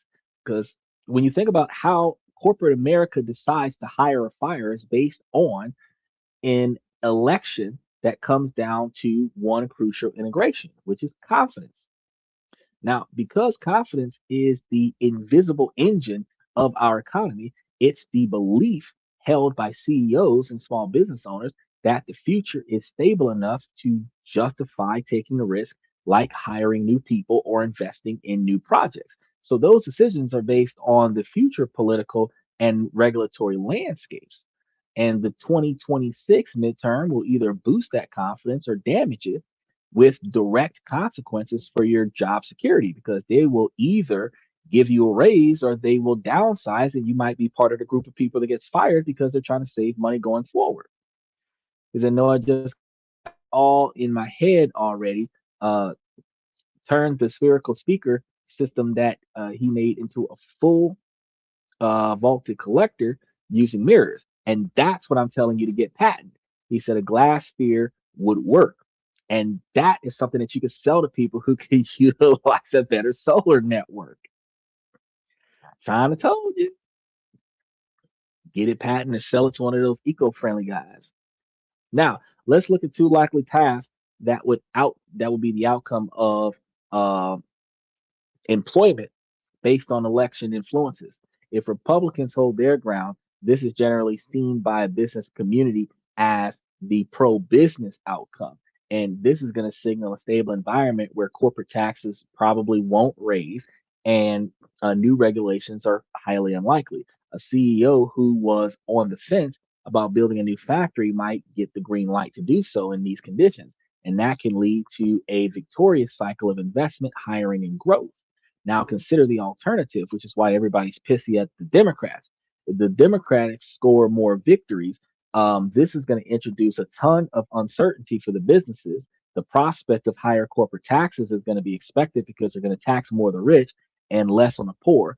And this is going to be used to fund the social programs when they're going to be giving more government services to the people. Or there's going to be new labor laws making it easier to unionize, like Amazon and Starbucks has been doing, which could change the math on hiring. Industries like tech and finance companies that would brace for new regulations would not necessarily hire a lot of people, and the reactions from many businesses would be to hit the pause button. And this wait and see behavior, uh, if widely adapted, could act as a brake on the whole economy because it'll shut down their financial investments and it'll also shut down our capabilities to get hired and delay our abilities to get hired. He said, yeah, but I got to build it and then I got to plan it and then I got to prove why it works and how it works if I just build it and show that it functions as a copyright, it can't be taken. Well, if you write down the blueprints of it, you ain't got to build it. You write down the blueprints of it. You could build it, but you get a patent on the blueprints of it. Then you demonstrate that it works. Then you show investors why it should be used because you've already patented the design. Once you patent the design, you can lease patent rights to production where you get paid from them royalties for them to build what you built probably better than you built it because they're going to have a factory for it. That's the idea. Now, special shout out to Nate Dogg. He said the Democrats destroy everything. Actually, you're wrong. And I typically don't like telling people that they're wrong about things. You're wrong about the fact that the Democrats destroy stuff. You have to understand that the 70% of America, 73% of America is poor. So with 73% of America, and actually no, it's more than that because only 23% of America is making more than 250,000 a year, and you're looking at under 100,000 a year, you're looking at roughly around 70 77 people, 77,000 people in America that's not really making 100 grand a year. And these individuals are struggling because the working class is making almost 73,000, where those individuals are making uh roughly 16 or $1,700 a week, and they still aren't able to afford their standard of living. Democrats are more uh, communist model when we talk about an economic standpoint, not a political standpoint, meaning that they share the resources. So the taxation that comes from the people goes into the budget and then is redistributed, such as food stamps, WIC, um, Medicaid, Medicare, Social Security, disability, stuff to that effect, free health insurance, that those types of services, stimulus checks, um, if they're going to give you tax credits uh, for just being responsible, if they're going to give you, and tax credits are different from tax deductions. Tax credits is even if you don't owe money to the government, they give you that money back, right? Which gives you more capital returns. They invest in you so that you can invest in society, so that society from the bottom up, the money trickles up by giving it to the poor so that the poor can spend it. The poor has more stuff, but the money goes back to the rich. See what I'm saying?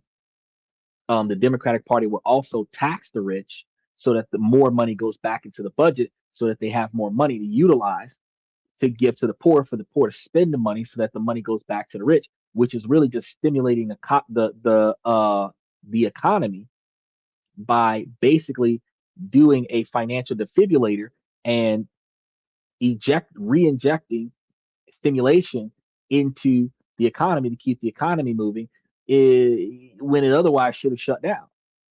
So they're not destroying everything. You just don't like the things that they're doing because you're not a Democrat. But truthfully, if you're not making 200,000 a year, if you've ever found yourself in a situation where you ran out of money before your next paycheck, if you were negatively impacted by the shutdown in October, if you're living from paycheck to paycheck, you're a fucking Democrat, whether you vote Democrat or not. If you're a college student, you're a Democrat. If your kids are college students, you're a Democrat. If you're benefiting from deductions from anything electrical, you're a Democrat because that's who put that there. You're complaining about the Democratic Party, but if you're benefiting from anything that was put there by the Democrats, you're a Democrat. You just don't want to vote Democrat. But at the end of the day, when you start voting, if you're making less than $5,000 a month and you're voting Republican, you're not voting for yourself. You're voting for the political party because you need money. You could really use a stimulus check right now to help you offset your mortgage or help you offset your rent.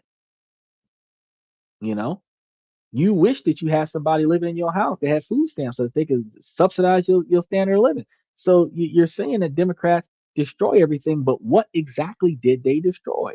Because again, when we talk about politically who fucked up the country, it takes about 20 to 25 years to negatively impact or positively impact a country based on executive orders. So, if we look at who was president 25 years ago, that's the person that is responsible for the negative impacts of our country, or ironically, whatever positive impacts on our country, because it was 20 to 25 years ago. Who was our president in 2020? If I remember correctly, from 17 to 21, it's the same person that's in office right now. So, how are we going to say that the Democrats fucked things up? Because the decisions that was made between 2017 and 2021, we're feeling the impacts of that right now in 2025, whether they're positive changes or negative changes. So in 2026, the 2021 year, that's impacting 2026. The new president in 2022 impacts our 2027 year.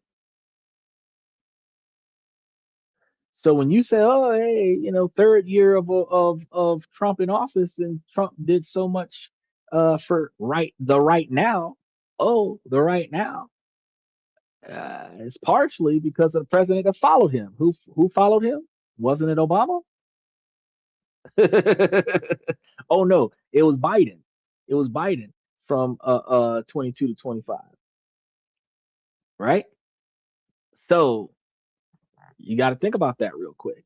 Um, Michael said patents expire. My dad got ripped off of his patents. Well, patents expire if you don't renew them. Yeah, all you have to do is draw it out as a patent and then put a copyright on it uh, with the date and then mail it to yourself using authenticated mail. Yeah, that's an old school way of getting things done, but a more structuralized way to keep yourself protected is to go ahead and pay the money to have it patent, and then you can have the copyrights and have it patent, and then still lease the patent rights to somebody else. You just have to remember to renew the patent on a regular basis so that they can't take your product from you. If you copyright it, yeah, but the deal, the sale is not your copyrights. You keep that. Yeah, fuck that. You're going to lease the patent rights to production. Leasing the patent rights to production, they can't get sued for selling your product because they're paying you for building the product.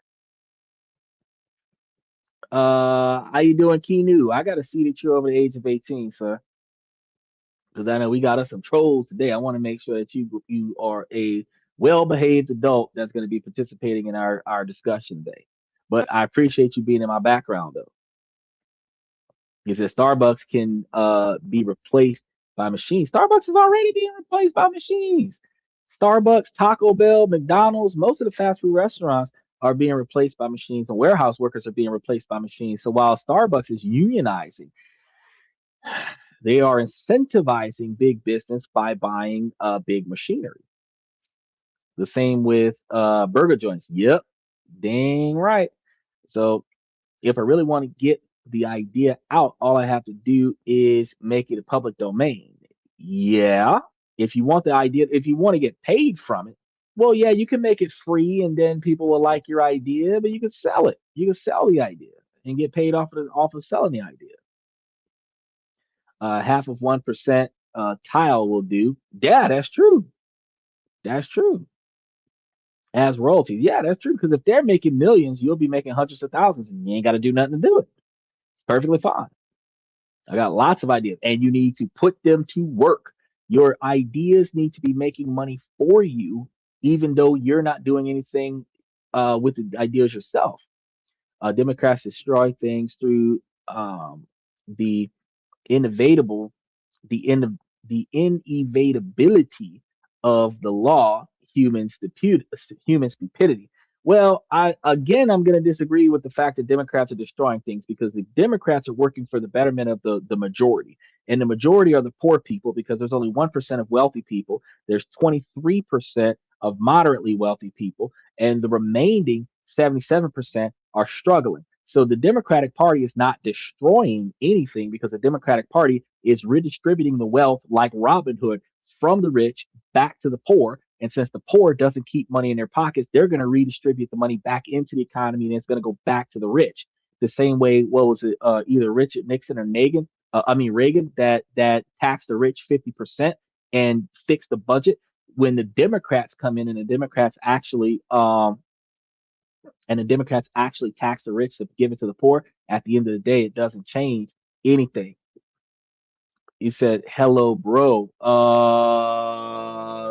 Yeah, that's not gonna change. You got two people in the the studio, but if I can't see you, I can't put you up there. So I keep my eyes open. So yeah, the Democrats are not really destroying anything. You don't like the fact that they're doing things that actually would benefit you. Because say for example, your injury gets worse, you have to get unemployed. The Social Security disability benefits that are being distributed out, that's stuff that Democrats be advocating for. If while you were unemployed, you were able to get food stamps because you can't work for yourself because your foot's broke, that's something that the Democrats put out there. The extra money that goes to the food banks, that's stuff that the Democrats put out there. So you're saying that the Democrats destroy stuff because you're not paying attention to what the Democrats are putting the money towards. You don't like the fact that one guy or five guys or whatever in the CNN news broadcast says something dumb that you just assume that no, I couldn't see you, put you up. You flickered one time and then you got off. No, so try me, bro. So the Democratic Party um would likely be beneficial to those individuals that are struggling. The Democratic Party will be putting stuff together for the homeless population. They will be putting stuff towards the at-risk population. If you were in the midst of losing your house because you can't work anymore because your foot's broke, you would be part of that collective. You're not paying attention to what the Democrats advocate for, so you consider them stupid and you consider them unknowledgeable about their position. But the Democrats work towards the poor. The Republicans work towards big business. Now, I do agree with the Republicans' ability to be more conservative so that women can stop acting reckless.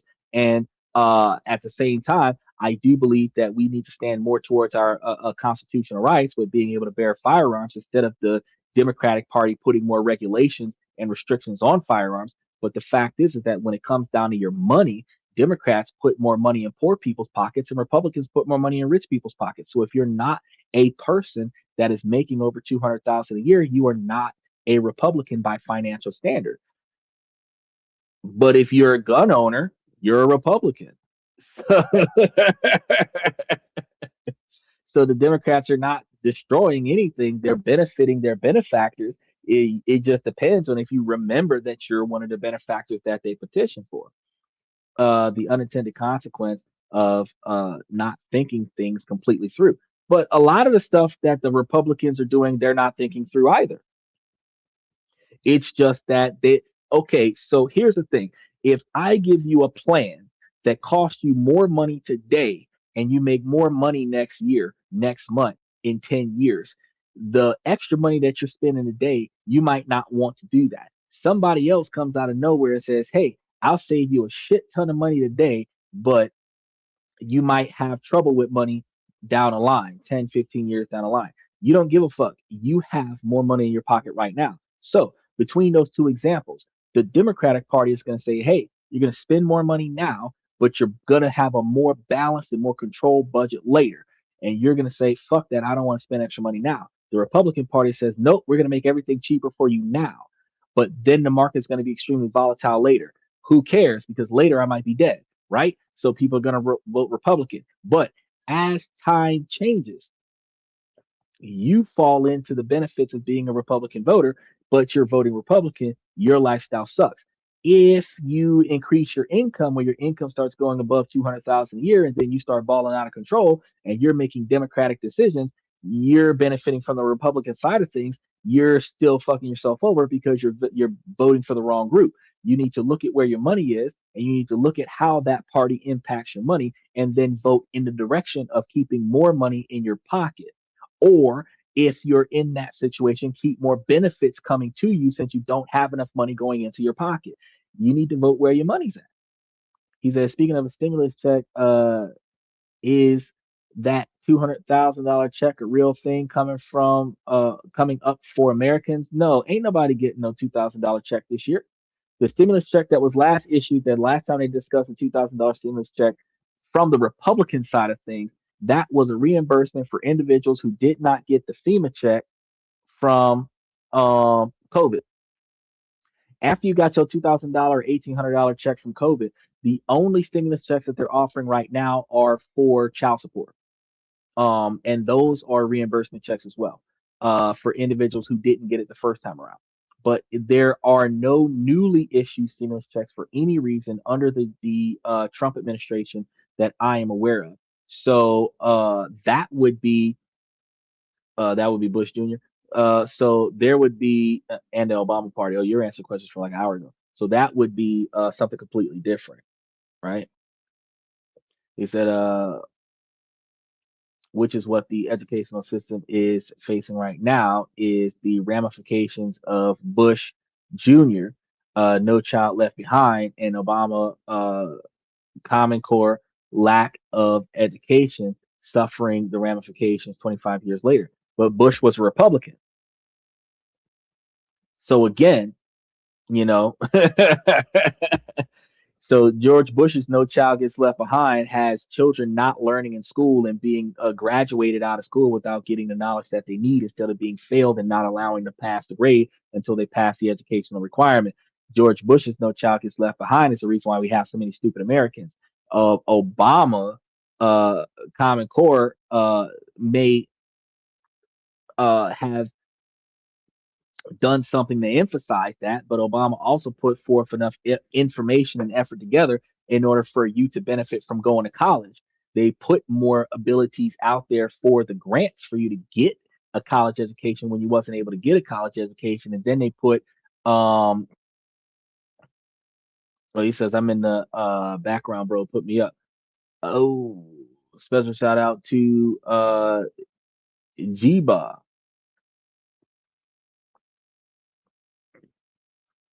So it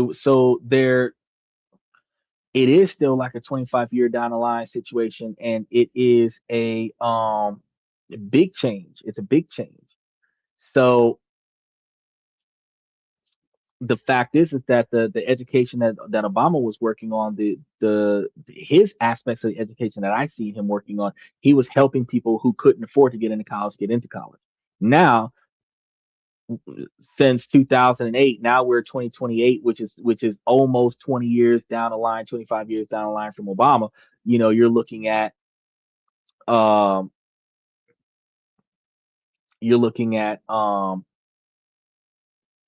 the Harvard, which is one of the hardest schools to get into, talking about free tuition for families who don't have an income of 200,000 a year. If they were doing that back in 2008, you would have had more black people going to Harvard. He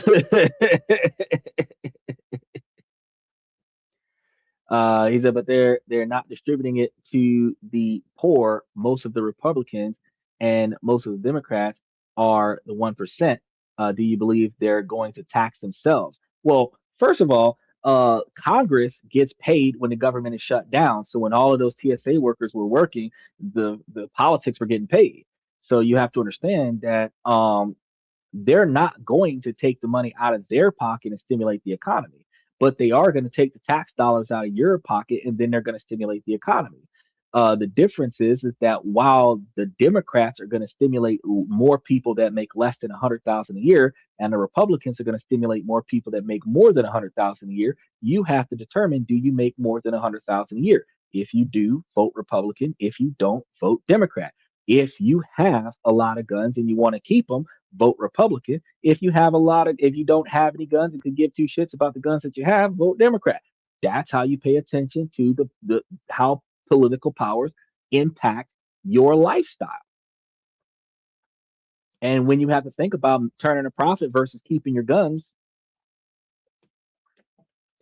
because you might want some Democratic parties in there that's going to keep money in your pocket, but you want to keep some Republican parties in there to keep the guns in your pocket too. The red tape through the Democratic system is 6 months before you can actually qualify for temporary assistance. That is what a lawyer directly told me. And the red tape from the Republicans terminating the system altogether, there's no system there for you to wait 6 months for. So, I mean, the difference between having to wait 6 months to have benefits that you didn't have access to versus not having any benefits, that's going to be the difference between Democratic and Republican. If you have benefits that you can get temporary assistance, that's a Republican's relief that you're not getting, where that Democratic relief that you're not getting from a Republican Party. So you got to understand that you can knock them all day long, but when time is tough, the services that are out there that are government funded services are the services that was put there from the Democrats. Look at what's Donald Trump right now is privatizing everything. The government loans are not government loans anymore. They're privatized loans. Come, I think, June of 26. The well the what was it? Medicaid and Medicare, privatized health insurances. You got to get on a marketplace health insurance now. All of these things that are changing. Yeah, it's gonna benefit the economy in the long run because you're gonna waste less money on debt that the government is not going to be able to recoup from the poor people because the poor people take out all these loans and they don't pay them back. So you're reducing the debt by not allowing the debt to occur. You're reducing debt for the individual Americans by not allowing the debt to occur. But by not allowing the debt to occur, you're taking away benefits from the lower middle class and the lower class Americans. So you're saying that the Democrats are destroying everything, but the Democrats aren't destroying anything if you don't make 100,000 a year. the Democrats are benefiting you if you don't make 100,000 a year. You just don't like it. You don't like the benefit. You don't give credit where credit is due. You give credit to the other guy because the other guys let you have your guns. That's it. Uncommon corpse lack of education became common core math, which there's a Jeopardy parody of that one actually was a Jeopardy episode. I mean, you could throw that out there, but at the end of the day, it doesn't change the full. Currently, America's education system ranks 22nd in the world. Yet we're everybody that's getting a H-1B visa has is smarter than us. There's 80 something thousand non-Americans getting American citizenship every year who are smarter than us, and we're 22, right?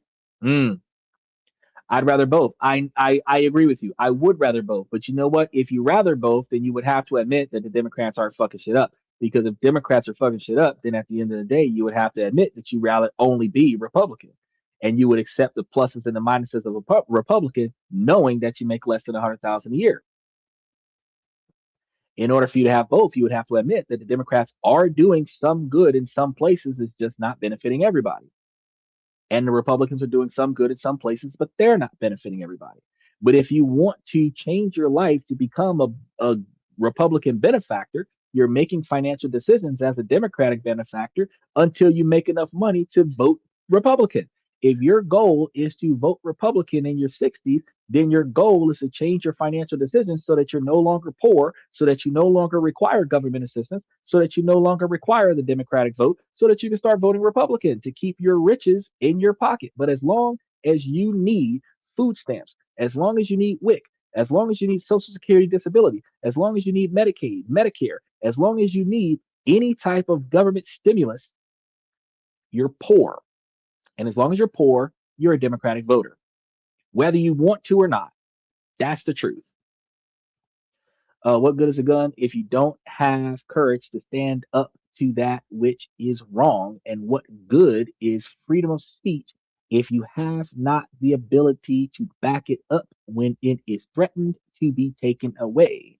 Now, I'm going to take that question and I'm going to ask you, how do you feel about the capital punishment law for individuals who end up having to attack or defend against police officers? Because since it was a Republican's decision to make it a capital crime to take action against a law enforcement officer, while there are constitutional laws that says that when a police officer does not act inside of the scope of their job duties under the color of law, that you have the freedom to stand your ground and defend yourself within equal force of that police officer, including the castle doctrine, which means that when they're breaking into your house without a warrant for no reason other than maybe a noise complaint from a Karen, they can come in your house, shoot your dog, beat up your kid, and if you shoot them, they will give you the death penalty. How do you feel about that? That's a Republican decision. That's not a Democratic decision. You're afraid to use your guns to protect your house because of a Republican decision. But Democratic decision would have been they can't come into your house without a warrant. I'm just saying. I'm just saying. There, you benefit from both of them, and you're never negatively impacted by both of them. But for each person that says the Democrats are stupid and the Democrats are fucking everything up, they're wrong. They're just not benefiting whatever it is that you want to see happen. But the people that are usually saying that are not people that own big businesses that are coming on this podcast and saying that. The people that are saying that are small business owners where the full scale of their business is under $100,000 a year for the whole fucking business, where each individual person might be making like 30, $40,000 a year, $50,000 a year. If the whole business is a $250,000 and there's like seven people working for the business, eh, you're making enough to pay for yourself. But if you quit your job or can't work for a month and a half, you're still going to be homeless. So you're still under the Democratic vote, whether you believe it or not. People who disagree with me are going to disagree with me, and I respect that they disagree with me. But the fact is that if you're not making 200,000 a year, you're poor, and if you're poor, you're a Democratic voter. I'm an independent. Though I value my voice and my arms, okay, for one is nothing without the other. I agree with you. Your right to liberty and your right to security should not be a choice. They should not be on a seesaw. They should both come intertwined with one another. But the problem is that in our society, they make a choose. Like when they first started legalizing medical marijuana, people used to have to surrender their Second Amendment right to bear arms in order to get that medical marijuana card. I said, fuck that. I'll keep my Second Amendment rights and let them catch me with the weed. Now it's legal to have it all the way across. But you know what's fucked up? The first generation of people who surrendered their Second Amendment rights in order to have that medical marijuana card cannot regain their Second Amendment right to bear firearms because they forfeited it. They signed a contract with the U.S. government to forfeit it. That's crazy. I mean, never have any of those things always work 6 or 7 days a week until you can't. Castle law is not that, though. Castle law is the doctrine that your home is your castle. So the castle doctrine allows you to defend your house and your cartilage, which is your porch area, from intruders. That's what it is. Okay. And the fact is that if Johnny Law is beating on your door because they feel like it and they decide to stick their foot in your door to keep you from closing your door, and then they decide to push your door open and have five of them standing in your house, they are trespassing. They decide to threaten your family and threaten your dog and potentially threaten your babies at gunpoint, and you have the ability to blow their heads off their shoulders because they're unlawfully intruding on your property because they do not have a lawful right to be there and they do not have a warrant. You did not commit a crime. They don't have an investigation that involves the inside of your house, and they have been told to vacate their premises. Castle doctrine, but you're thinking about something completely different when you're thinking about your house as your castle. Yes, and you have the right to defend it is the other half of that. I'm in Arizona and we have a castle law, and I've actually been served a ticket while wearing my firearm on me. And they not supposed to be doing that, especially in recent time. Because if well, they could have issued you a ticket back in the day, but after they made constitutional carry a legitimate scenario across the United States, you have the right to open carry on your land. But in some states, it is a concealed carry state, so you would have to conceal carry off of your land, but you can open carry in your car, which is ridiculous because when you get out your car, you're going to be open carry. So, you kind of got to conceal carry, wear a coat or a blazer or something like that over it. But yeah, castle law does not stop them from executing citations within eye view where you're violating a statute. But I'm not talking about them issuing you a ticket for something that you've actually done. I'm talking about them forcibly entering into your house because they feel like entering your house because they want to talk to you inside kind of situation. Oh, they have the right to do that because they're allegedly doing an investigation without telling you what the investigation is about, without giving you any details, without identifying any witnesses, without even validating what they're doing on your property or in your property after you've asked them to leave, and they're not going because they don't have to because they get paid to stand there. They can stand there for 12 hours if they want to. They're disrupting your day, but they're getting paid to stand there, and they're getting paid hazard pay because they're in a highly volatile scenario.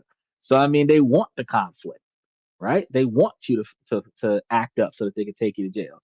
Some people want you to flare up so that they can put a bullet in your head. In castle doctrine, you're supposed to protect yourself from that. You know, a clear sight of the officer and with acknowledgement. Yeah, I can acknowledge it right before I pull the trigger. Not in Arizona, so long as we are not in suspicion of a crime, we can be openly armed in front of the police officers. Well, but that's what I'm saying. Some states have that where you cannot open, like Florida, for example. It is not an open carry state. Arizona's an open carry state. Arkansas is an open carry state. Texas is an Texas has a city in Texas that has a law that says if you're over the age of 18, you're supposed to own a gun. That's a law, right? But in those states that are not open carry states, you can open carry on your land, but you're not allowed to open carry off of your land. But in Arizona, they're giving you a citation for carrying your firearm, what they're giving you a citation for. You know what I mean? Arizona has switched to no concealed carry permit for either open or well, no. I'm not talking about permits. I'm not talking about permits because constitutional carry allows you to not have a permit. But Florida is not a open carry state. Open carry was allowed with a permit, but without a permit, it is not a open carry state.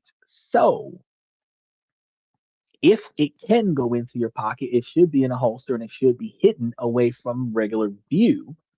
And with constitutional carry, uh, where you don't need a permit, the fact is that if you walk off your property with it on your hip like a desperado, they can cite you for that, including in your vehicle, which is considered a proximity of your home. Yes. And that's what I said. Yeah, open carry is the proximity of your home. So you can open carry in your car, but when you get out of the car, you're in public, and that's when a citation can occur. Knowing officers do not listen to that, the only ones that get pressured into their people that don't know their rights.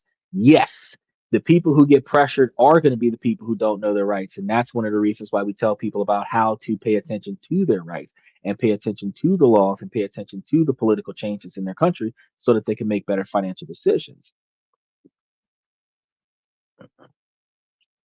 Um, all you have to do is say to a officer if they're entered onto your property is to do you have a warrant pursuant to who, what, where, and why. That happens when you're white.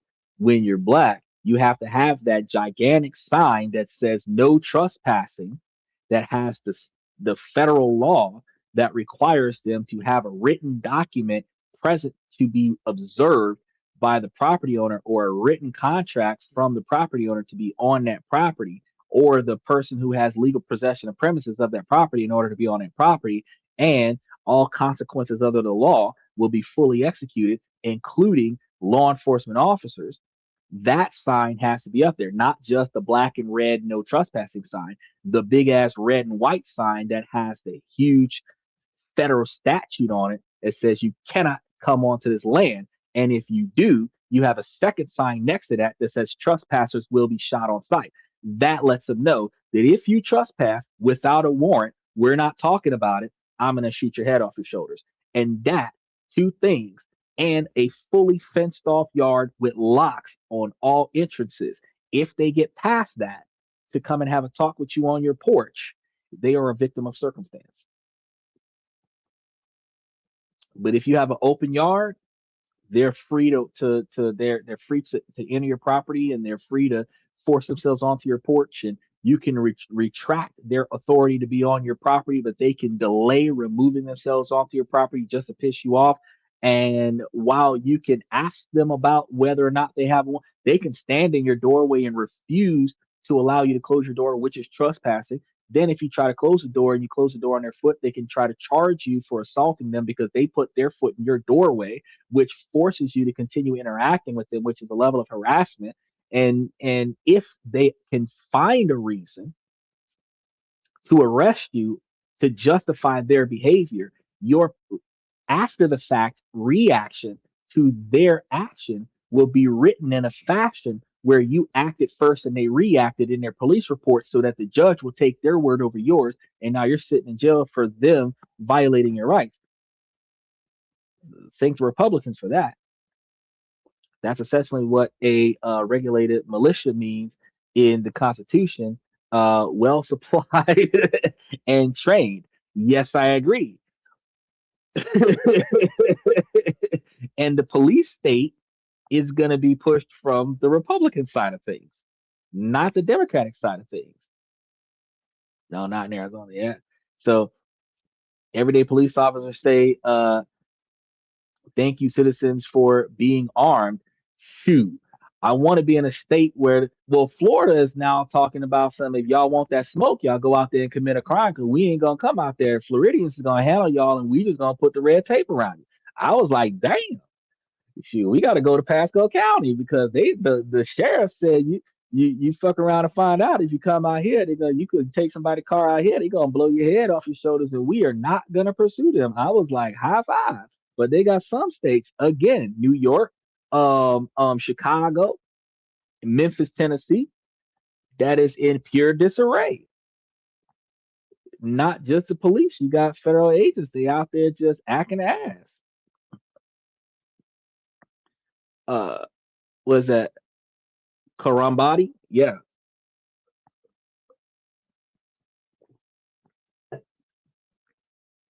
yeah, we're one step away from a police state. It was Democratic parties that put in the body cam enforcement. So when people say, "Oh, Democrats are fucking shit up," every time you see a police officer with a body cam on it, think your Democratic parties because that's when that shit started going into effect. Look at what year body cameras came out on police officers. If I remember correctly, Obama was still in office.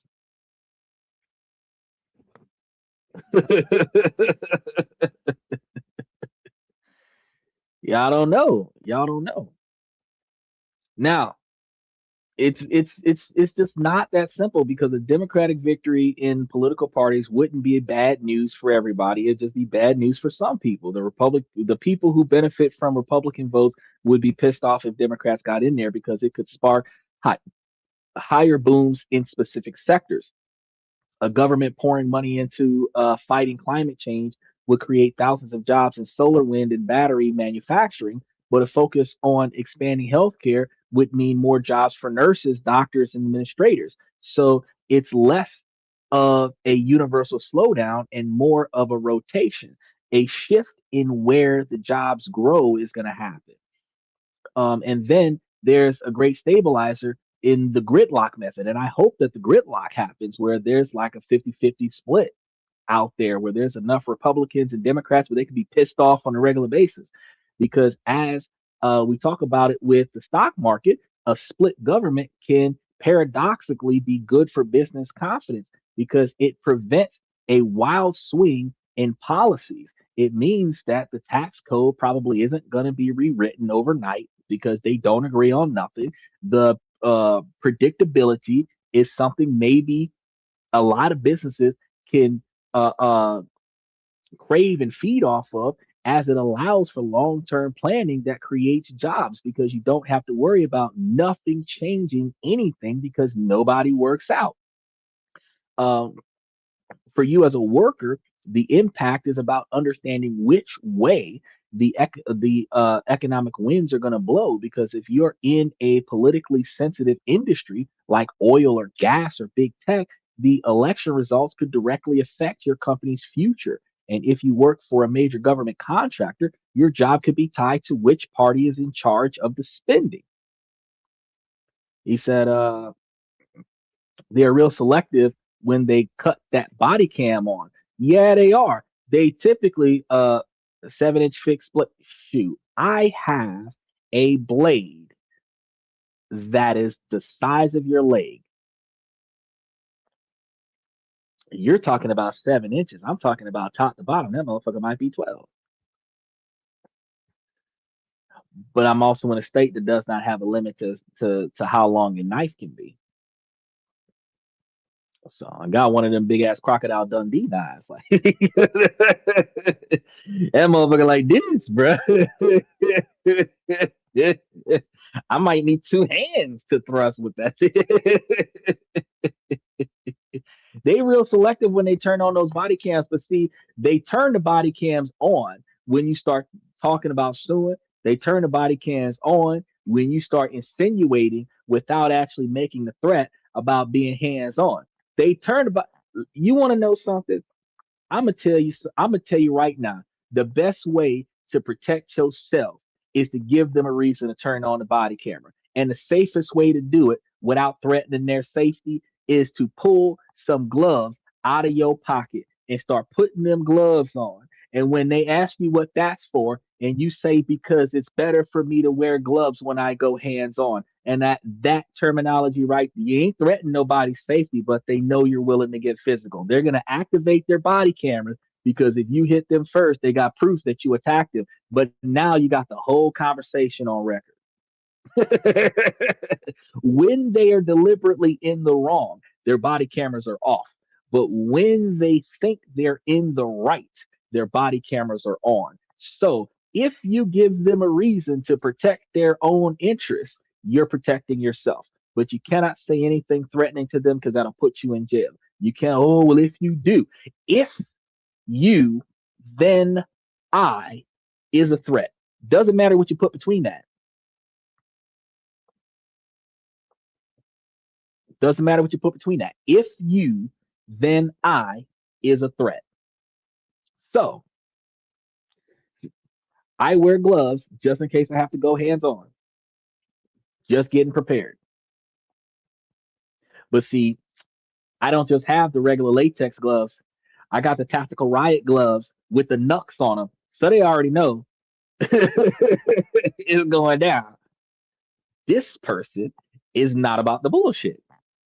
Body cams activated because it's going to be assault with a weapon. It's going to be 3 to 5 felonies. It's guaranteed 3 to 5 felonies. I already know. It's a life sentence. There's only one time this is going to go south, and when it does, it is going to be good because there won't be a repeat. They ain't gonna let me out after that. Yeah, because they stop introducing laws that counteract the other ones, and they just go back to zero. Well, no. So here's the thing: the Constitution clearly states that if two laws contradict one another, they nullify each other in your favor only if they're exactly the same law. So let's say you have a law that says that you cannot jaywalk, and let's say that you have a law that says that you can jaywalk. Those two laws nullify each other. If you're jaywalking, it benefits you because those two laws. But if it there's one law that says that you cannot jaywalk, but another law says you can jaywalk if there are no crosswalk lights. Now, because the no jaywalking law is there, you cannot jaywalk. But because there's no crosswalk lights in the area, you can jaywalk.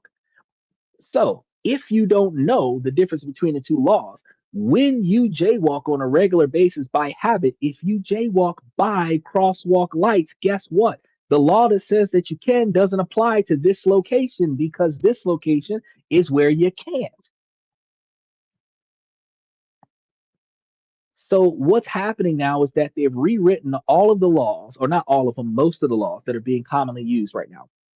And the laws are being rewritten to where there is one law that says that you can under certain conditions, and one law that says that you can't under certain conditions. And each set of laws has somewhere in there, unless otherwise specified by another law.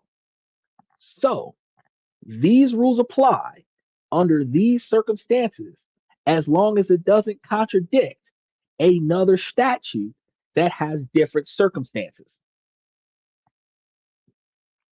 If you don't know the law, they can pick all the laws that goes against the actions that you decided and got you sitting in jail for the rest of your life. If you don't have a good attorney, which that attorney will pick all the laws that support everything that you did. Now, you have to know which laws benefit what you're about to do, which is why I tell you guys to do what you know is right, stand up for what you believe in, defend that by any means necessary, but accept the consequences of your actions before you perform the action, which requires you to know if what you're doing is wrong before you do it.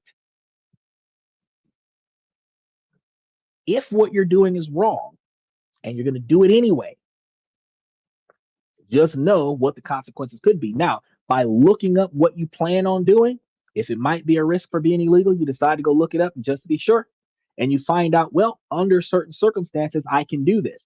Now, you're going to do it, but you're going to double check following to, yeah, let's get there. You can do it, but you're going to double check because under certain circumstances, that can't happen.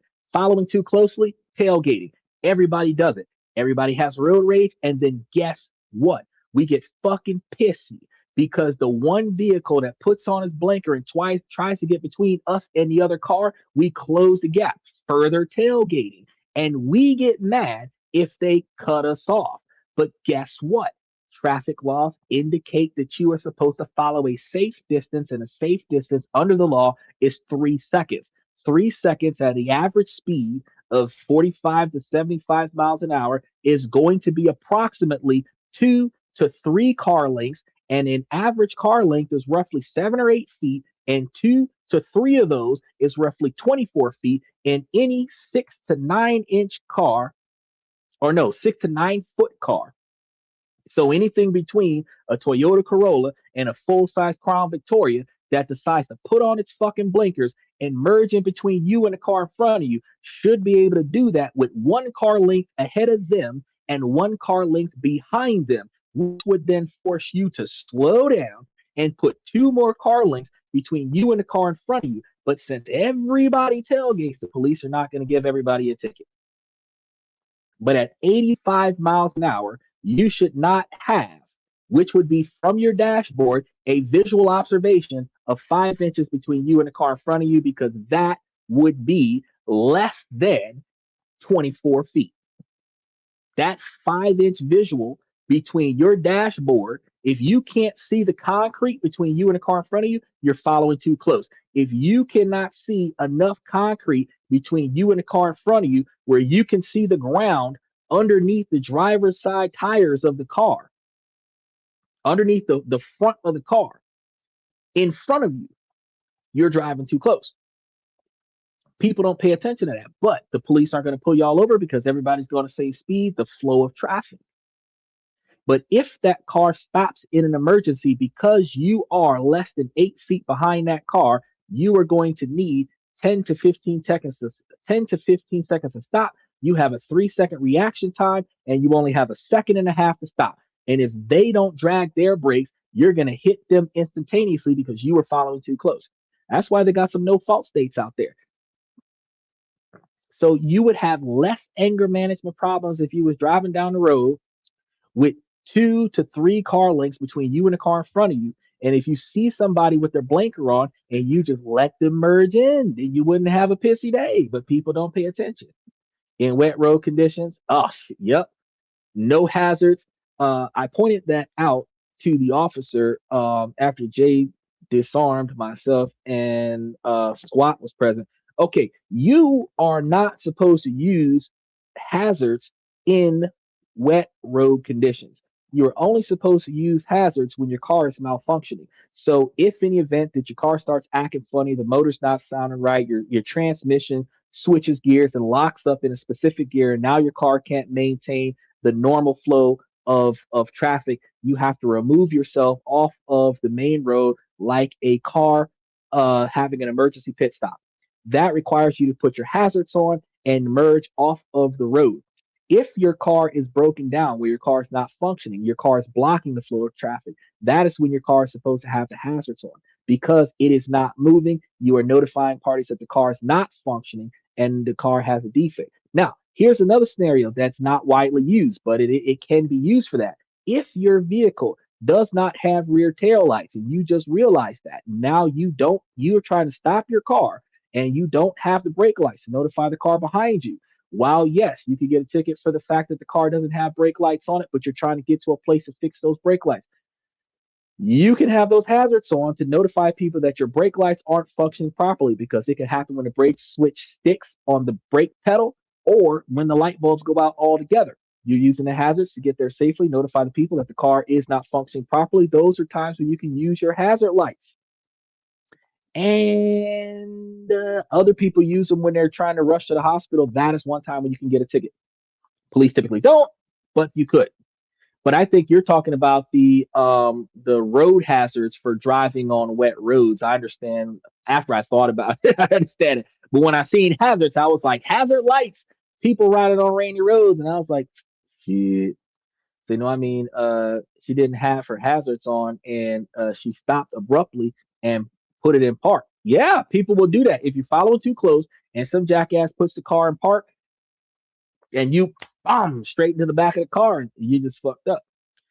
Previously, I was about 6 car lanes behind, traveling at 50 miles an hour. But if they come to a sudden stop, you don't have enough time. But that's why I try my best to travel 2 to 3 car lengths behind them, and I'm always paying attention to openings on both sides of the vehicle. So if the car comes to a sudden stop, I'm swerving around them.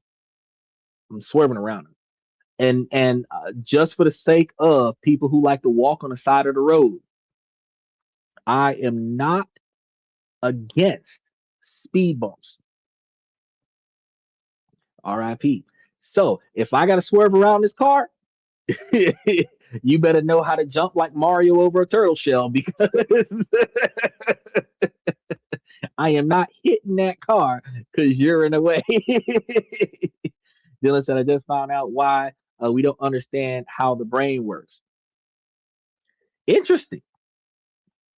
Now, back to our main topic. A single election rarely causes a recession on its own, but it absolutely changes the rules of the game. Now, it shifts incentives for businesses, rewarding some industries while punishing others. And understanding this helps you be more proactive in your career. So you can navigate the even changing landscapes that are ever so much modifying themselves throughout the American job market. But real quick, I want to ask before I keep going, Dylan, you wanted to tell me how the brain works. Take the time to explain that to me, and then I'll double back on that. Now, of all the ways that politics can get tangled in your daily life, none is more personal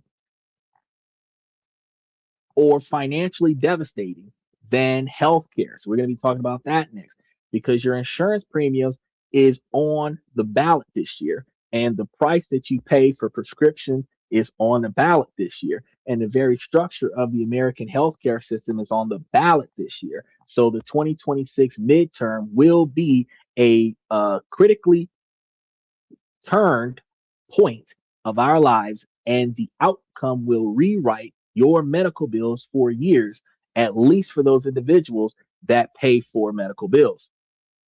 The other lane was a roundabout, so I chose to steer to the right hand side of the cop and clipped the police car. Just the car? So you're telling me you missed? Man, where'd you get your license from, bro? You wasn't just supposed to clip the car. You were supposed to clip the guy driving the car.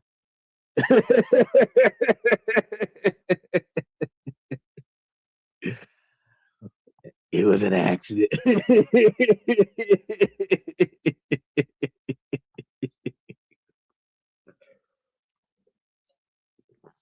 All I'm saying is I have no problem with speed bumps.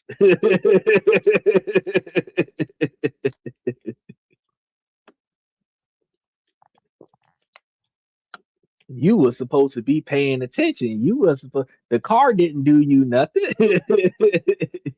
I had to cancel my health insurance this year because it went way too high to afford it. I got to call the marketplace people so that they can keep giving me free health insurance that I don't ever use. I don't ever use it, but because I don't need it. I have a free marketplace that doesn't benefit me much at all. I think I can get therapy with it if that for free therapy for $30 an hour. Probably the only thing I could benefit from it because all of the major surgeries I'm supposed to require are not going to be covered on it, and I'm not going to pay extra money for it. But the fact is that because I have the plan, they're not going to tax me on that. So I'm like, all right, I'm gonna hold that down. Head on at 50 miles an hour would have been death, especially on a vehicle that's traveling the same speed towards me. That's roughly 160 miles per hour collision with amplified. So she was in her vehicle. Yeah. And that's strange that I pay $250 a month for insurance. Now, how are you paying 300? You're paying $250 a month for insurance, and my insurance is free. Dental and vision. Yeah, but mine is free, but I don't use it. So, I can't really brag about it. But at least I'm not paying $250 a month for not using it. If I was paying $250 a month, I'd be at the doctor right now. Like, I've got this dimple on my butt cheek that you need to look into. $600 deductible. Fuck you mean? $600 deductible. So what you're telling me is that you're paying for everything until you reach $600, and then it's free while paying $250 a month. So every time you go to the doctor, you're spending $250 plus $100 for the first six appointments that you have out of the year, and then the second six appointments are free. See how the shit is ripping you off, bro? Now I got a free healthcare plan, and if I did have to, if I did go in there, it would be a there would be a I do believe a 50/50 copay. So if it's like 107, I don't pay nothing every month, and if I did go to the doctor, it'd be like a for certain doctors it'd be like $75.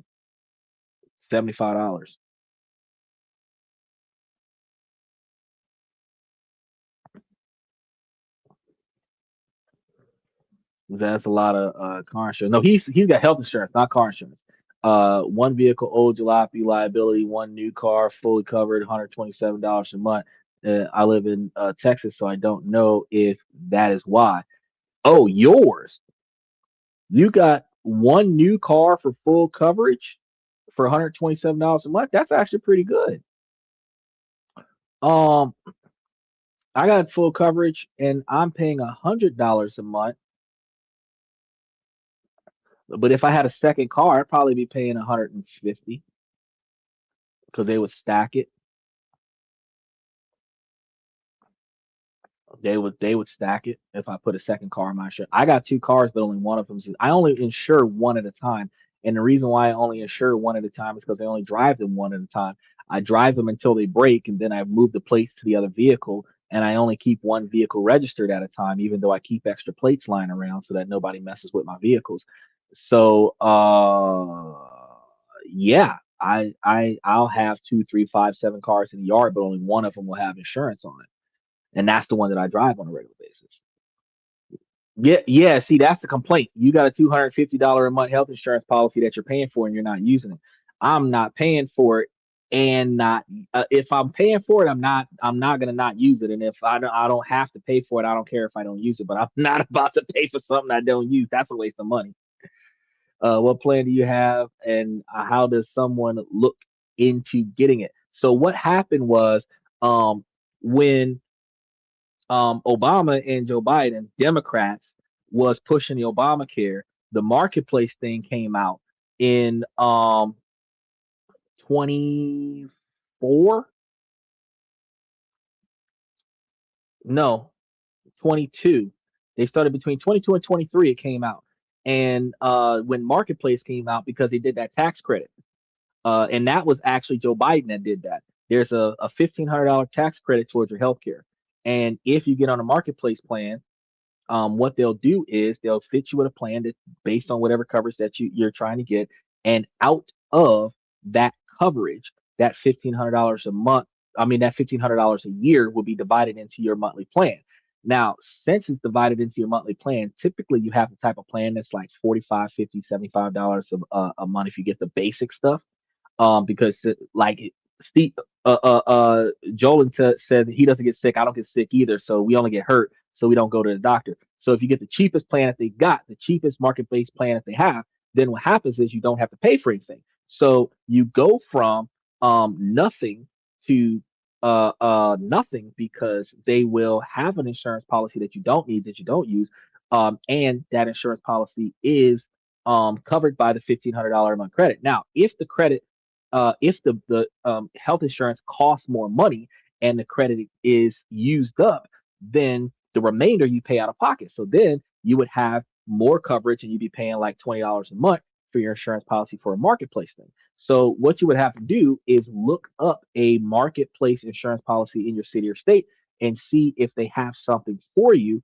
Um, Actually, I got to call them in the morning to update my policy for the new year. So what I'll do is, after I call them, I'm going to take their phone number, and I'm going to send you a message with their phone number, and you can call them and see if they've got a marketplace policy in your area that can give you some better health insurance coverage, because that might help you out with insurance. You can see what the rates are. You can see whether or not the coverage that they're going to offer with the number of doctor's appointments that you can have and stuff to that effect based on your needs could actually benefit you. So since we're talking about healthcare, I'll put it up there. And for those people that are in the membership, I will put that marketplace phone number in the membership. So there you got it. It's a progressive, but I always switch every. No, I have USAA. You have Progressive. Progressive is the most expensive insurance company out there. Allstate is far cheaper than Progressive. Allstate is cheaper than USAA, and Allstate is even cheaper if you have a commercial account. Allstate also has the most insurance companies are doing it now. The little like GPS tracker thing that rates your mileage and then gives you an even bigger discount, but Allstate is probably the cheapest one. Progressive pays out faster. Progressive and Allstate pays out faster than Geico and Esurance. And then Liberty Mutual is more expensive, but Liberty Mutual is more expensive because they're going to replace your car with a newer car. So really, the extra money that you're putting aside for Liberty Mutual helps you get a more expensive car than a car that you have. If you were to take the difference between a Liberty Mutual policy and a Allstate policy and put that money into a high interest bank account, by the time you do get into a crash, because the average person doesn't get into a crash every month, if you have one once a year, that's a lot. So if you're putting the money away, if you do get into the kind of crash that does total out your car, the extra money difference between your cheap insurance policy with Allstate or like USAA or somebody versus your expensive policy with Liberty Mutual, you can just buy your own car with an increase. Yes, he said he didn't say I don't get sick either. Most of us who work for ourselves use Obamacare because the government did pay the premiums as of January 1st, and I believe it is gone now. I don't know if it's gone now. I'm going to call them and see, and that's why I said I'm going to put it into the membership. And that is one of the reasons why the Democrats are not fucking up the rotation because those of us that are getting that Obamacare package, the free insurance policies, because they put that stuff out there. If you got it, you can keep getting it. But by the end of Donald Trump's term, some of that stuff might be turned off. That's what they're arguing about right now before January of 2020. So if you have a policy and you make sure that you renew it before January, when they do turn all that stuff off, those people are going to start charging you for the premiums. And you're going to be like, nope, turn off the policy because I don't want to pay for it. Not since 8 years ago, exactly. So I signed up in 2022, but I never used it because I ended up getting approved for a local city health plan, and a local city health plan is also a Democratic influence. So if you do the local city health plans, if you have any type of governmental coverage, Medicare, Medicaid, or any other governmental health insurance situation, it is um, it is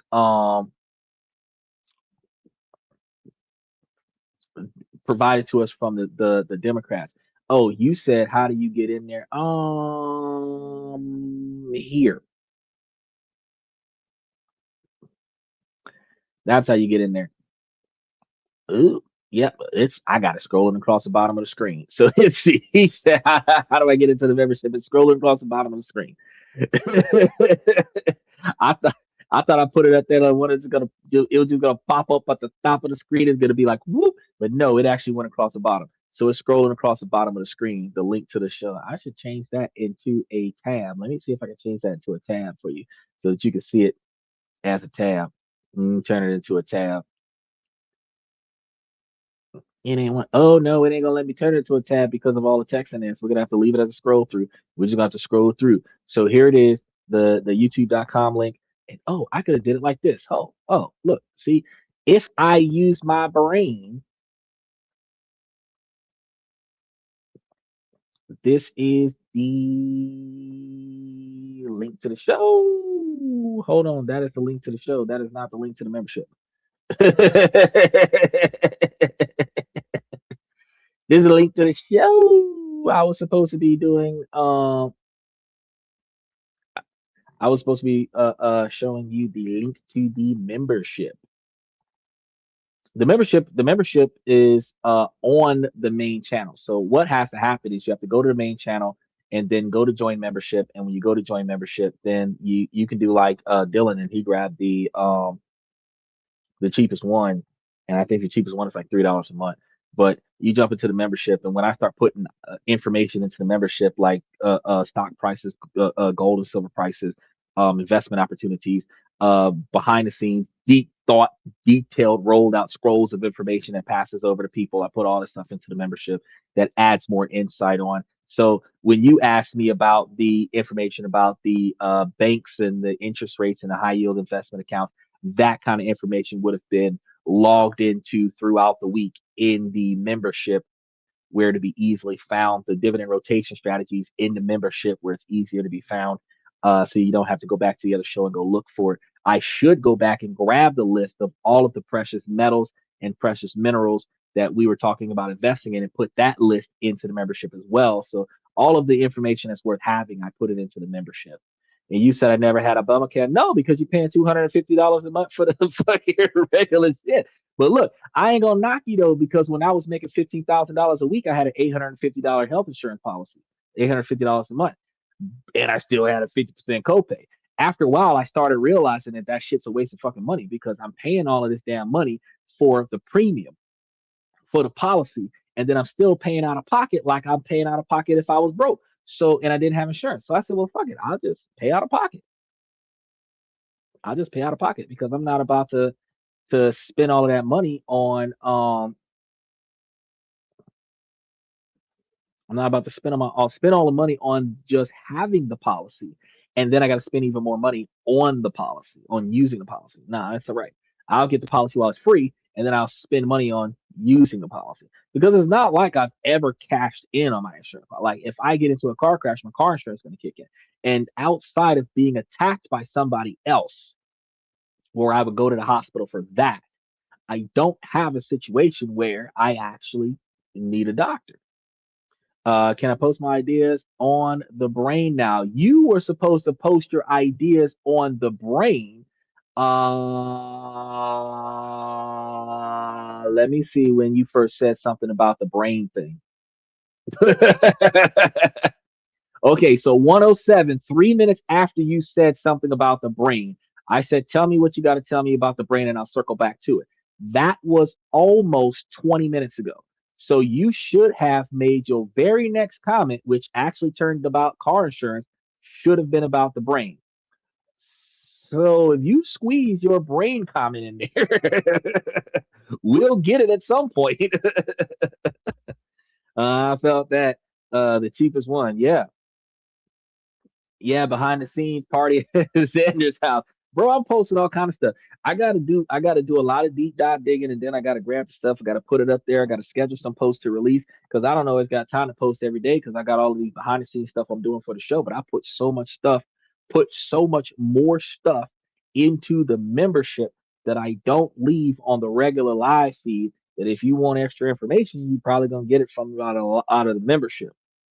It says, so you said to start with, a lot of people have a lot of different ideas on what it means to be alive. So religion, money, death, living forever, space, travel, and meaningfulness. Right, right, right, right. Um, and I still got to finish talking to y'all about healthcare. Healthcare. It's gonna be a 4 hour show today. I got about 45 minutes left, and then I got something else I gotta get myself into. I appreciate y'all. I appreciate y'all. I only got 8 pages. No, damn. This is 52 out of 69 pages. I got like 12 pages left, 15 pages left.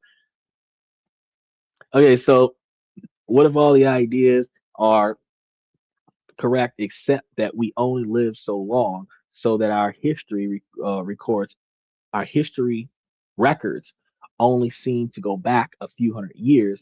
Everything else kind of just gets cliff note versions. Right. Okay. And then we're going to get back to our main topic because we got to finish up with the healthcare side of things before we wrap things up. Don't worry, we got like another 35, 45 minutes.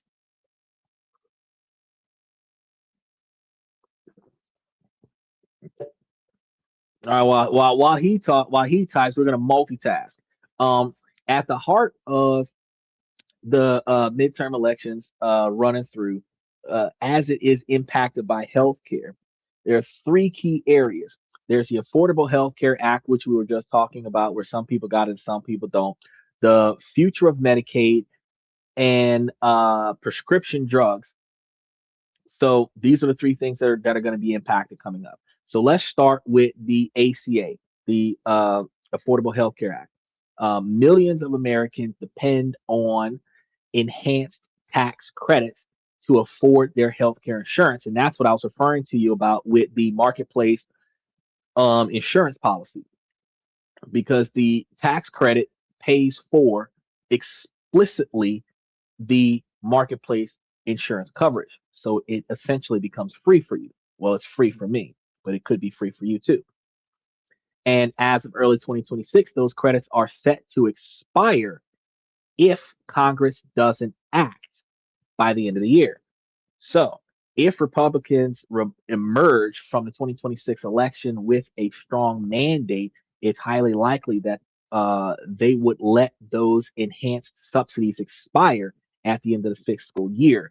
And their philosophy is going to be rooted in market based solutions. And they argue that the subsidies distort the market and that a better approach is promoting competition, expanding health savings accounts, and giving states more flexibility.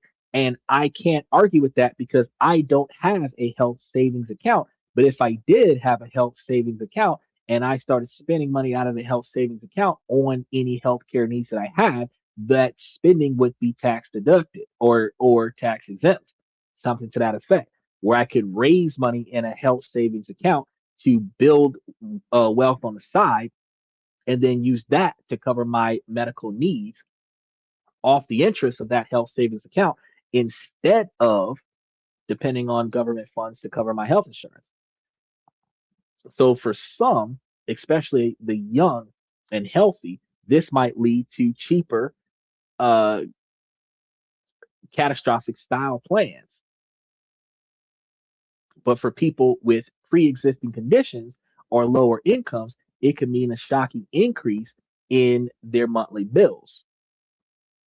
Now, what he was talking about with the brain thing, we're going to bounce back and forth between these two topics. He said, my working theory is someone is controlling humanity so that every 25,000 years or so we restart because whoever is controlling us wants us to be smart enough to leave us alone. Okay, that makes sense. Similarly, how a parent watches over a toddler on a playground. What if we are just toddlers and just haven't grown up yet? That's also believable. Um, the brain doesn't tell apart real life from our dreams. So if we can remember them, it is as if it really happened in our brain and in our dreams. So humans don't act like any other species on the planet that can be easily understood through observing behaviors and getting it food. Humans are so unpredictable. That is true. Hello, how you doing, beautiful Evelyn? How are you? I am doing a good night tonight while we are out here rocking the boat. Special shout out to Miss Evelyn from Twitch, Twitter X. If y'all out here deep on Twitter X, and y'all ain't saying shit. Y'all need to be out here. Y'all need to be out here throwing it down with the get down, man. Get into the comment section. Um, so, Evelyn, we were talking about throughout the day, we were talking about how the economy is going to be shifting with the political polls and how it's going to negatively impact our money. But we kind of took a segue because Dylan's telling us his theory about how the brain is working right now. And then we were going to get back to the main topic.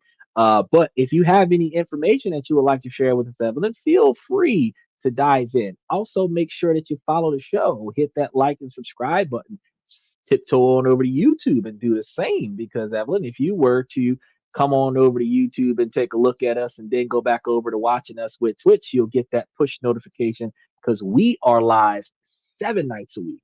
And we're talking about ways to make, save, and invest money on Monday, Tuesday, and Wednesday. And then we talk about ways to improve your personal decision making on Wednesday, Thursday, and Friday. And we got random questions and comments from the fans on Sunday. So we always got something different every night of the week. Now, while granted, the majority of this show is a male driven podcast from the male's perspective, I typically am a universal, uniformed individual. So I always talk about both sides of the fence. So when we do talk about relationship topics and other issues with personal development, family development, networking, friendship improvement, uh, professional development, where you're working on your relationships with your bosses and stuff to that effect.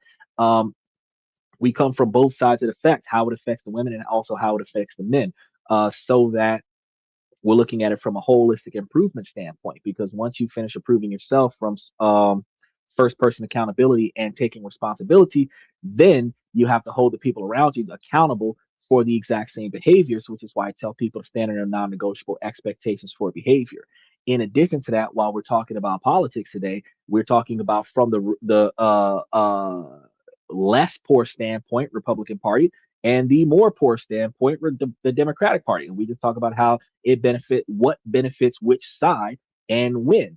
So we strongly recommend that you always hang out and roll through with us because we got a lot of stuff going on. Because tomorrow we're going to be talking about banks that we can benefit from with high interest savings accounts. And I guess I'm going to go ahead and throw in certain health savings accounts and talk about where we can get those from. That'll be a good two-part topic to talk about tomorrow so that we can know where we can put our money when we're not putting our money in high interest investment opportunities. And then Wednesday, we're going to be talking about Denmark, if I remember correctly, a different country that we can live in and potentially invest in and have a different experience in life. So we talk about a lot of stuff because we talk about international trading, international investments, offshore everything, building trusts, not just building a trust in your relationship, but building a financial trust where your money is being redirected to a third party that monitors your wealth for you so that your wealth can be redistributed to the next generation without governmental involvement. And if you do that with an offshore trust, the U.S. is not imposed upon that, especially if you're doing an offshore non-residential trust that's going to be in a country that doesn't have taxes on it. The income that the beneficiaries get is non-taxed income, so it is not taxed income that you would claim on your tax return, which allows you to deal with other such ways to protect your assets. So we talk about a lot of stuff on this show, and that's why we're talking about the brain, which is more like a STEM conversation, and we want to keep our minds open to alternatives. And I always look forward to special shout out to Mr. Dim Barker. I always look forward to extra individuals that dive in. But we typically start at about 11 o'clock Eastern Standard Time, and we kind of like segue into like however long that we last. Tonight has been like one of the latest nights we've had in a while because we're going on 3.5 hours. I give y'all another 30 minutes.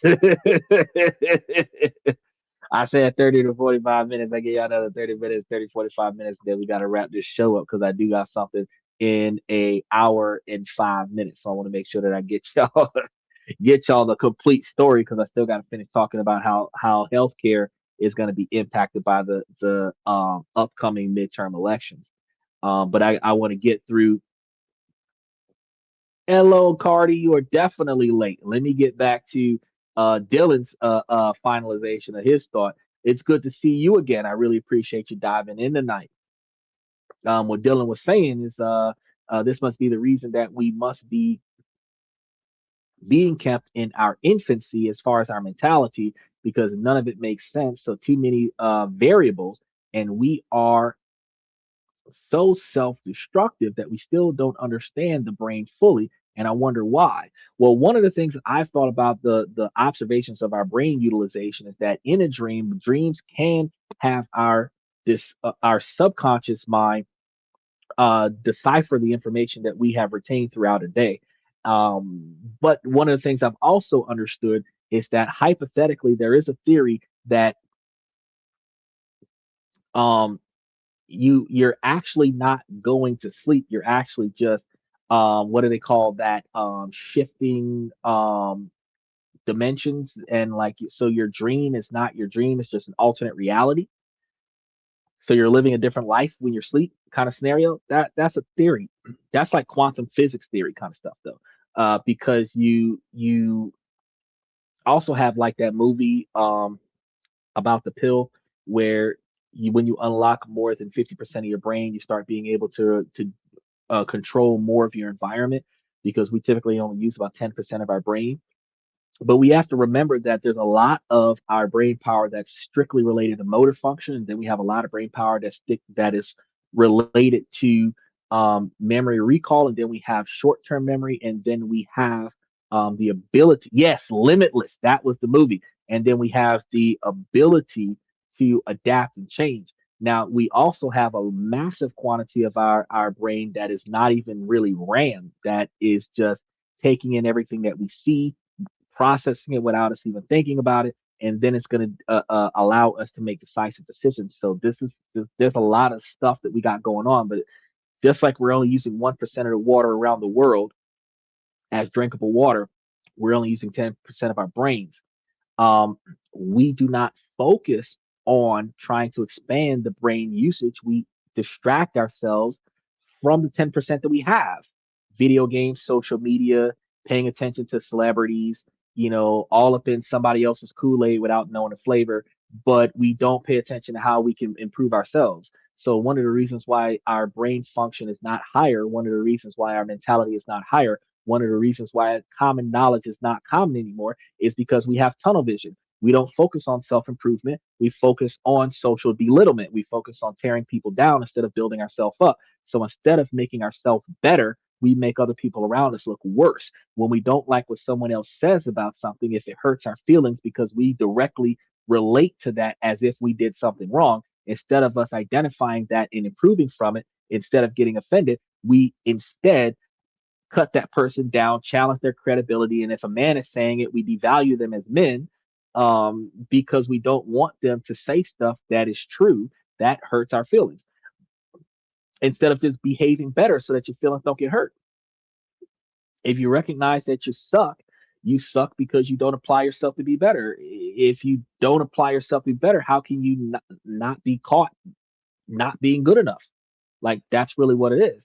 But he says, well, maybe we are higher beings and Earth is a video game. That's an observation. That's an observation. Because back before we had internet where we could play video games with people that aren't there, I always thought to myself, what if I was playing this game and there was the AI that I was playing, the NPC that I was playing, was somebody else on the other side playing the game? And I think enough people thought of that idea until they actually made it a thing. Limitless would apply if we are indeed being throttled.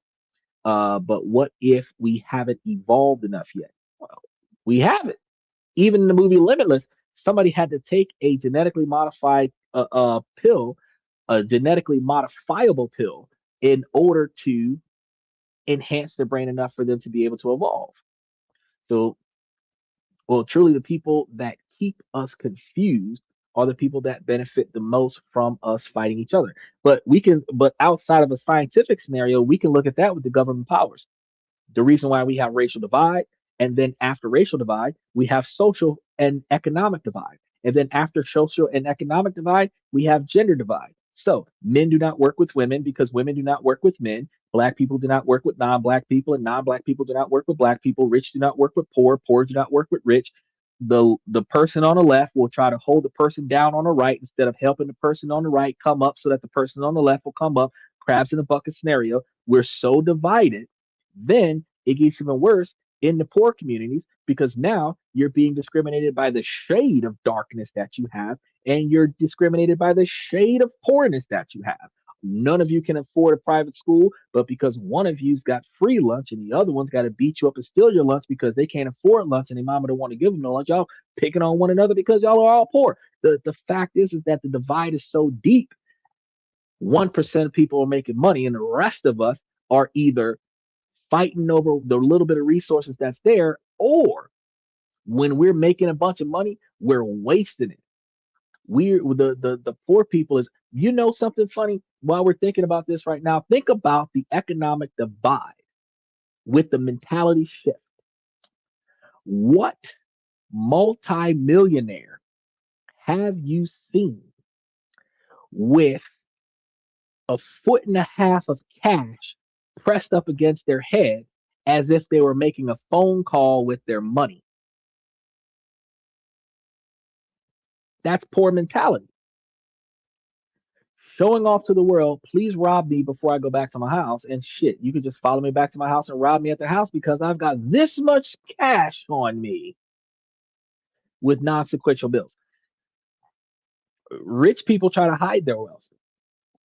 They will buy a big house and they will buy expensive cars and they might take the cheapest car that they have and go out to the poor areas and do stuff, but they typically keep their wealth inside of their wealth and they stay in wealthy communities that you do not park your Ford Fusion next to a Maserati every day of the week. You do not park your Nissan Altima next to a Bentley every day of the week. You can't remember the last time you saw a Rolls Royce in real life next to your Toyota Camry. They don't shop at Walmart with their expensive ass car. Rich people dress poor. You'll see a rich person in sweats. You won't see a rich person with $30,000 worth of gold chains around their neck. That's poor people mentality. You see rich person if they have a button down shirt and some slacks, like those door knocking Mormon guys. You don't see them with Louis Vuitton and Gucci all over the place. You don't see them with 30,000 rings all over their hands. You don't see them with gold teeth in their mouth. Millionaires, they're not wearing $3,000 Ray-Bans so that they can look cool because it says Ray-Ban on the band. They're not doing all that shit. You know what I mean? Rich people look poor, and then the gold digger videos make women look dumb because at the end of the day, if you really wanted a rich man, you will be talking to the poor looking guy on the street because the rich looking guy on the street is broke because he spent all his money on his outfit. They don't think about these things, and that's one of the reasons why, because we're so divided, we can't come together. Broke women cannot find them a broke man, and those two come together and become millionaires because broke women want a already rich man, and broke men are paying for attention from broke women.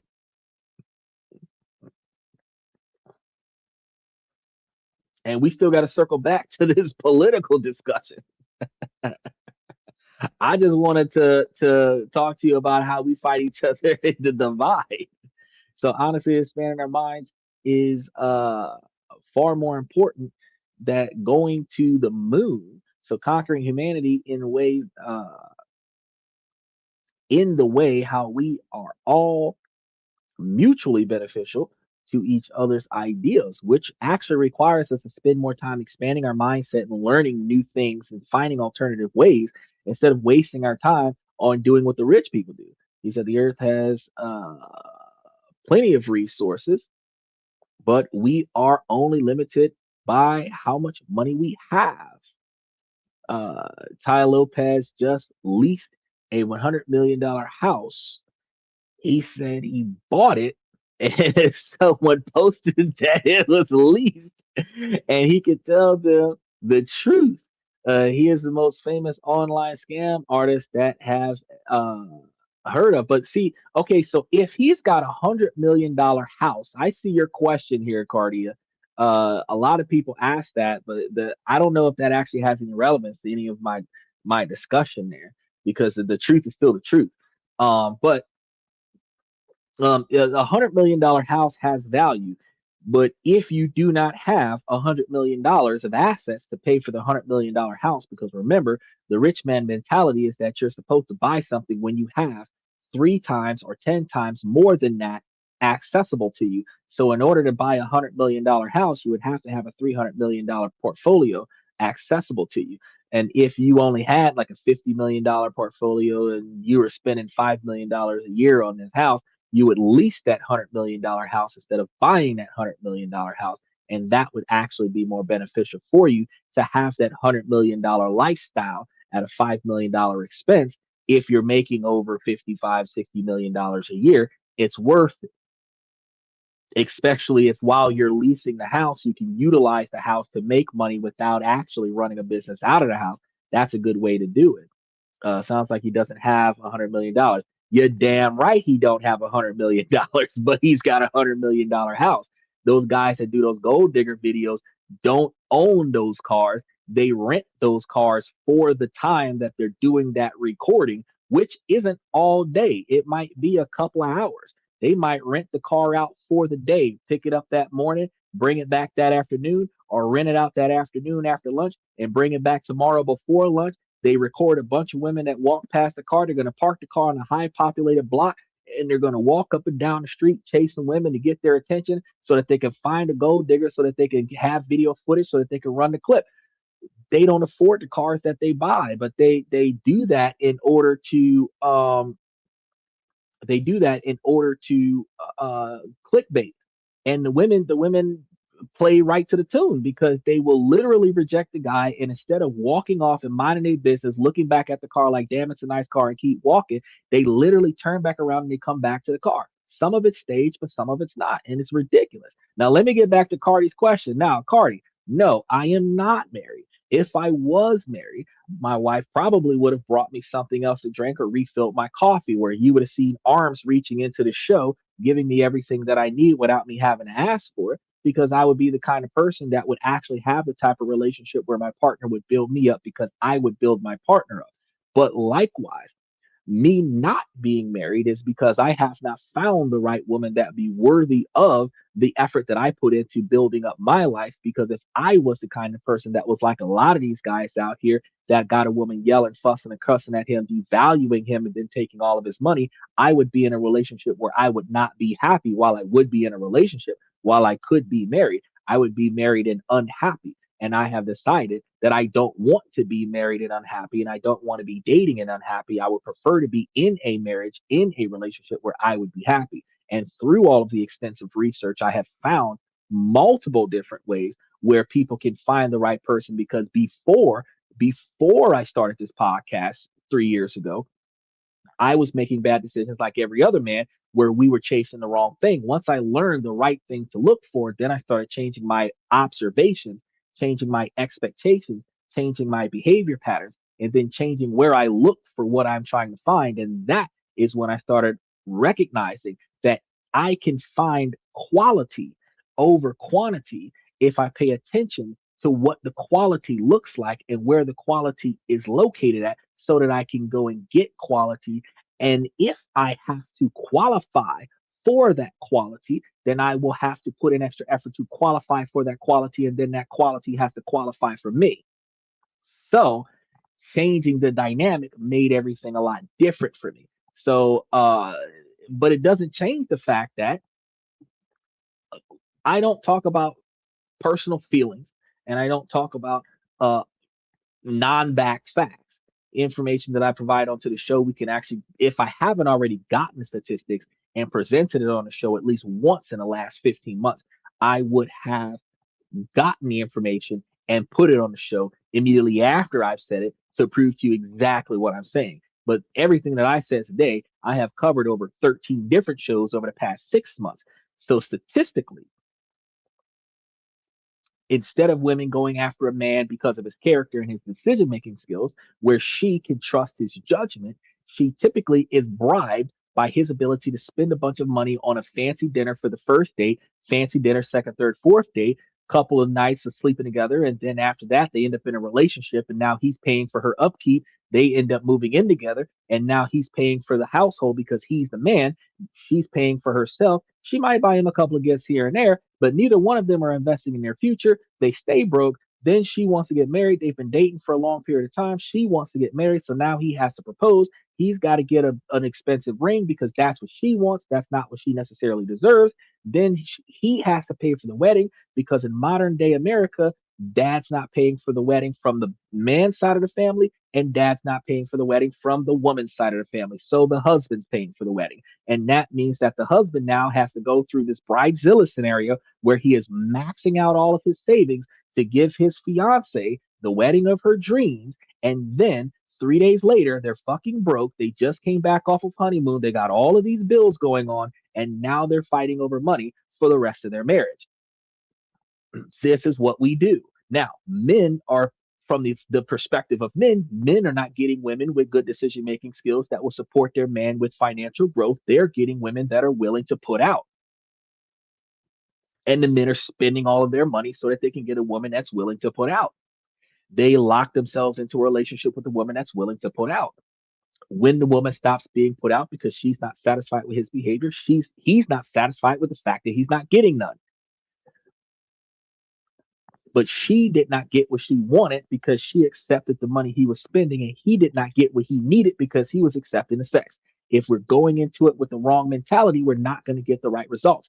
And that's the same thing that applies with the political platform, because we're going into the political platform just voting Republican instead of voting for what we need, voting for Democrat instead of voting for what we need. They're downing the Democrats. And then after five people down the Democratic Party, in this channel, we just talked about how 7 people in the chat is on the Obamacare program, and some of us is getting free health insurance right now, and that was a Democratic platform. So it is what it is. So the whole leg in a nutshell is that we cannot knock Democrats when we need both sides. The same way we can't knock women for being alpha boss ladies, but women have to stop being overbearing in the relationship and start treating people as equals. And men need to stop chasing sex and start looking for someone that's going to cooperate. Now, women feel like being obedient is being submissive, is being suppressed by the man, but being obedient allows the man that you chose, because from the perspective that women decide, we're going to get back to this financial thing, but some the women's perspective, when women decide that a man is supposed to protect and provide, a man has to tell you when to sit down and shut up so that he can hear what's going on, so that he can bust that ass for you so that you don't get your ass whooped. He is supposed to be the one that's supposed to fight and die for you, go to jail for you, and you are supposed to get out of the way so he can do that. You cannot catch his back as a supportive role if you running your mouth louder than him.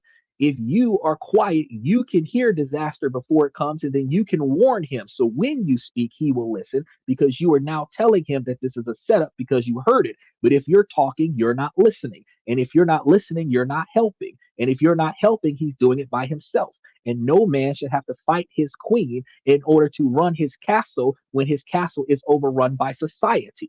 His queen is supposed to support his play. Every bad cop has a good cop back in his play. No matter how much is wrong, they're not going to argue about this in front of society. You have 5 cops there, 2 cops fucking it up, and 3 cops backing it up. And 2 out of those 3 cops know that what they're doing is wrong, but they're going to stick together because they're in this together. And in a relationship, you're supposed to be the same way. Even if you don't agree with what the fuck he's doing right now, we're going to talk about this when we get home. But I'm going to back your play in the street.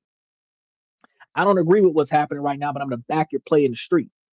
No woman should make a man look like a fool, because if you make your man look like a fool, who's the fool? Because you're dating a fool. So that makes you a fool because you got bad choices because you chose a fool. You are not supposed to make your man look like a fool. You're supposed to make your man look like a genius. You're supposed to make your man look like he's successful, because if you picked a failure, you are a failure by association. So you were supposed to build your man up, and women don't remember that. Women think that they're supposed to get the finished product and then be the finished product by association. They claim that they're a 10, which means that they don't need to change, which means that all of their flaws that a man is supposed to accept is going to be ignored, which means that you are flawed more than one way because you refuse to improve yourself, knowing that you have flaws, knowing that you're not good enough, but you want the best, but you don't want to be the best. And that double standard is the reason why you can't find your happiness. And because he's looking for sex, he can't find his.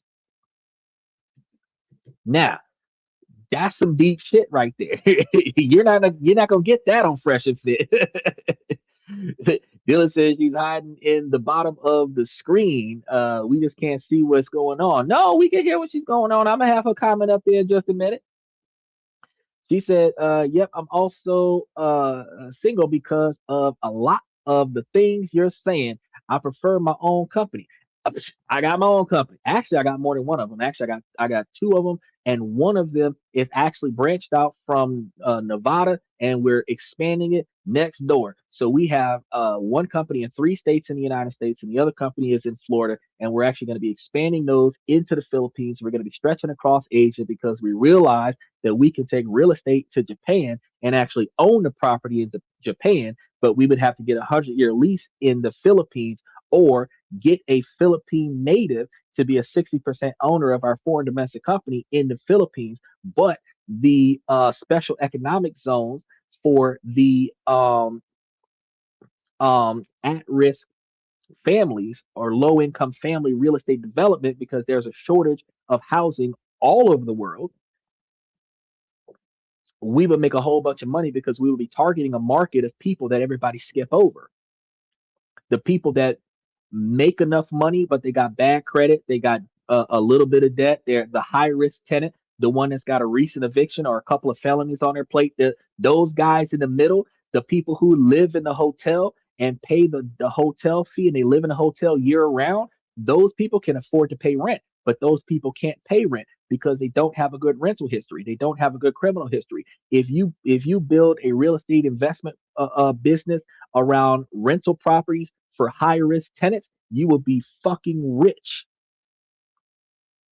because there are people who are living out their cars and working a full time job because they don't qualify for the application, not because they can't afford to pay the rent. And they're poor because they're spending extra money on roughing it because they got to wait 5 years from their last eviction so that they can rent something else, unless they move to another state that does not track their rental history from the previous state.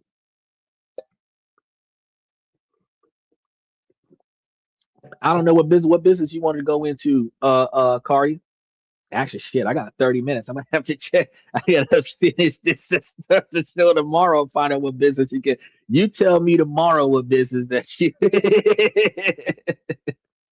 That's when 3 month and 6 month leases come in handy as a landlord. Oh, but see, this is the platform. Like I told y'all, 3.5 hours ago, 4 hours ago, it's a four PDF process that is based off of about 70 pages deep, where first and foremost, you have all of the Section 8 and HUD housing perspectives, all the candidates that's making anywhere between $0 and $70,000 a year. There's a tier system for those individuals and special pricing for those individuals where you can get them in there. You can actually covered under a nonprofit where you can get donations and other such government funding to cover the difference to help them with their finances.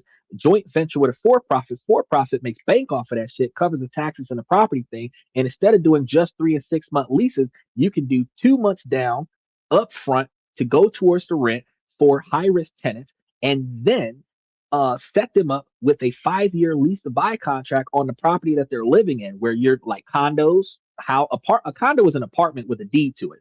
Um, and they're living there already. You put them there for 5 years, lease to buy. They can fix their finances, fix their credit and everything to that effect. And 5 years in, you switch them over from leasing the place to buying the place, self-funded. So the business that is renting the property is the bank that's going to finance the property. You guys agree upon a sell price.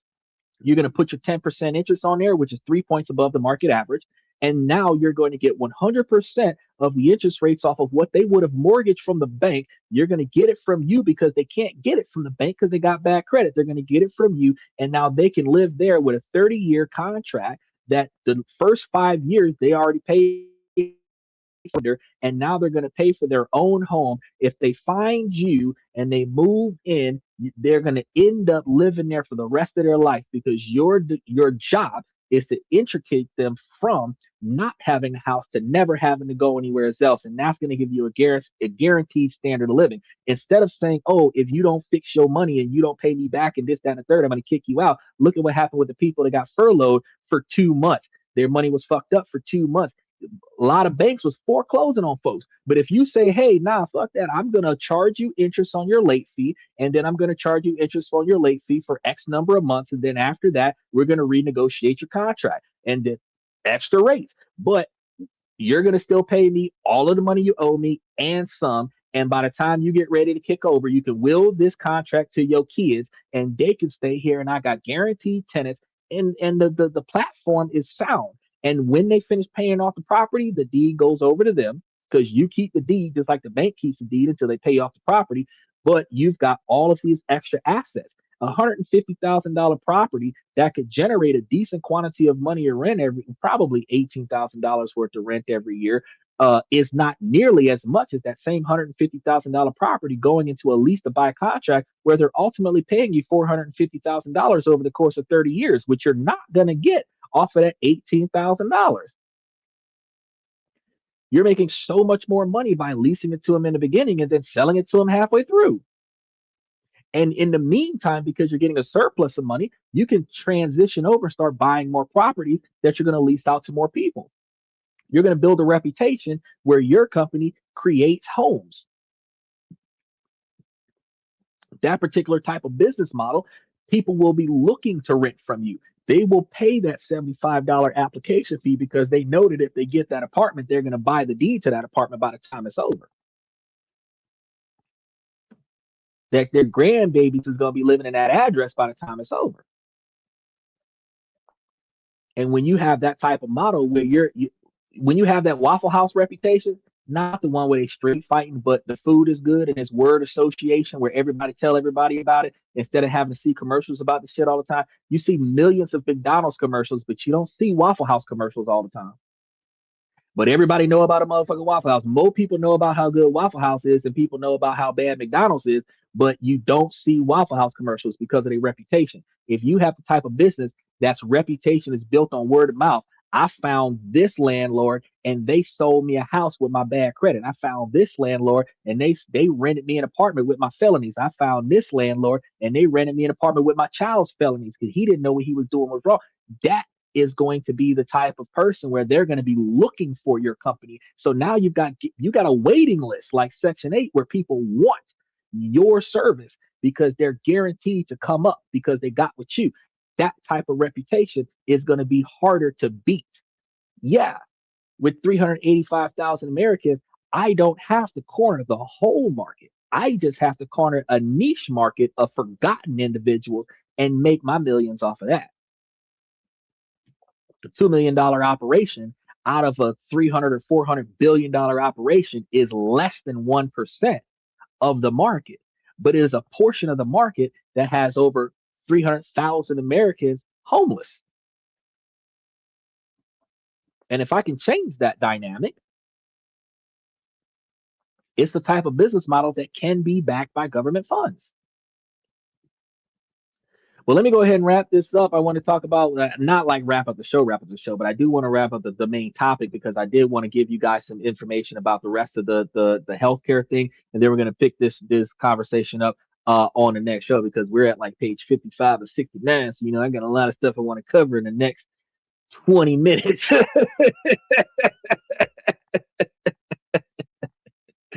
But so picture this real quick.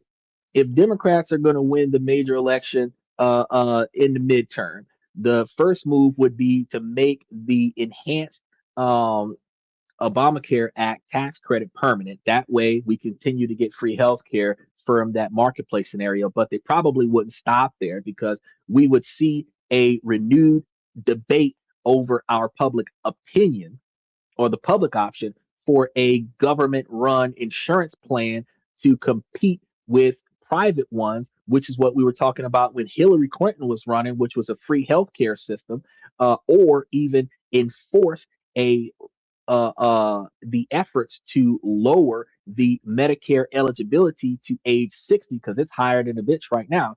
And these policies would be paid for by raising taxes, which is going to piss off a lot of Americans. So, likely on corporations and the wealthy, with the goal of lowering the direct cost of care for millions,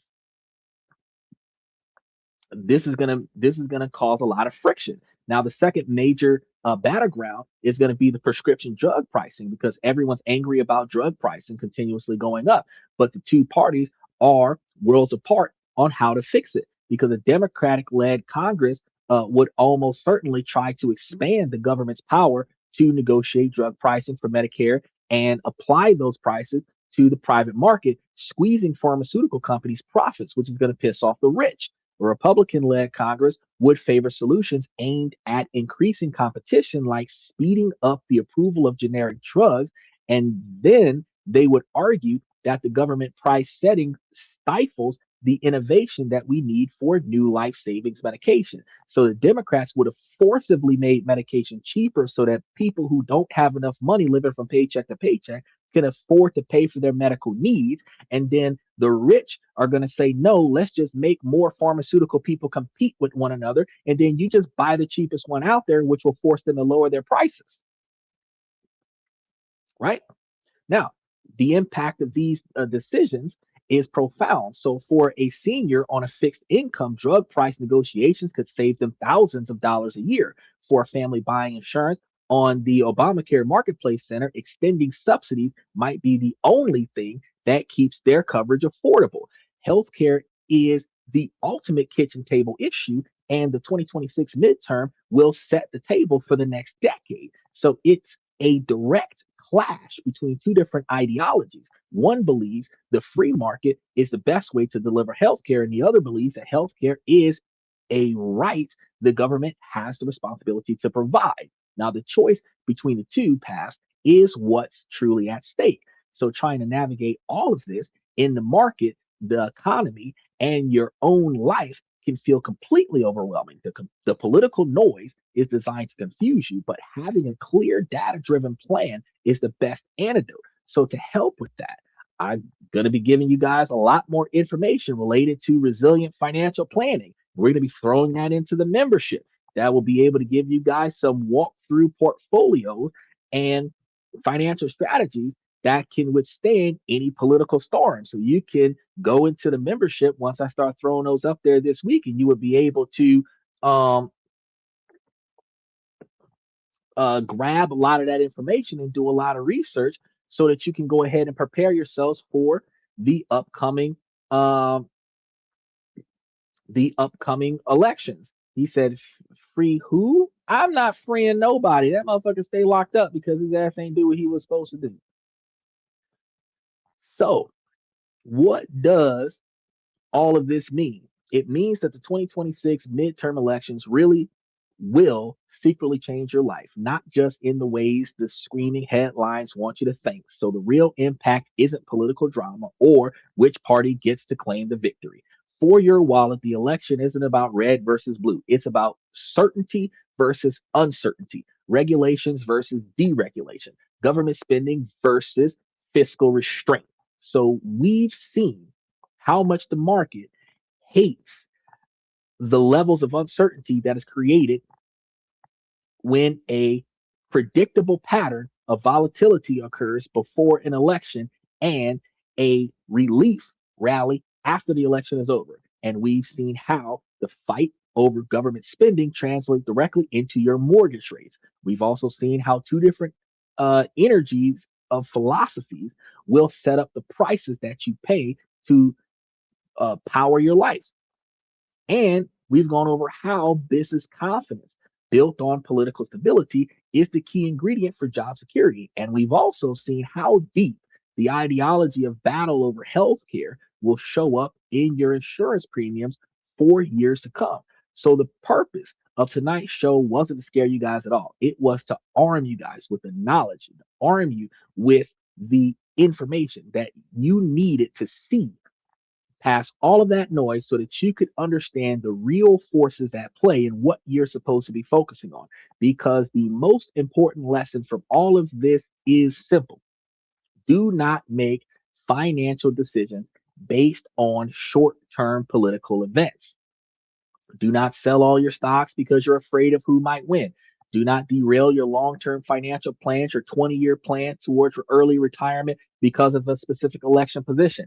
The people who build lasting wealth are the ones who understand that their own discipline, their savings rates, their patience is infinitely more powerful than who temporarily sits in a political office.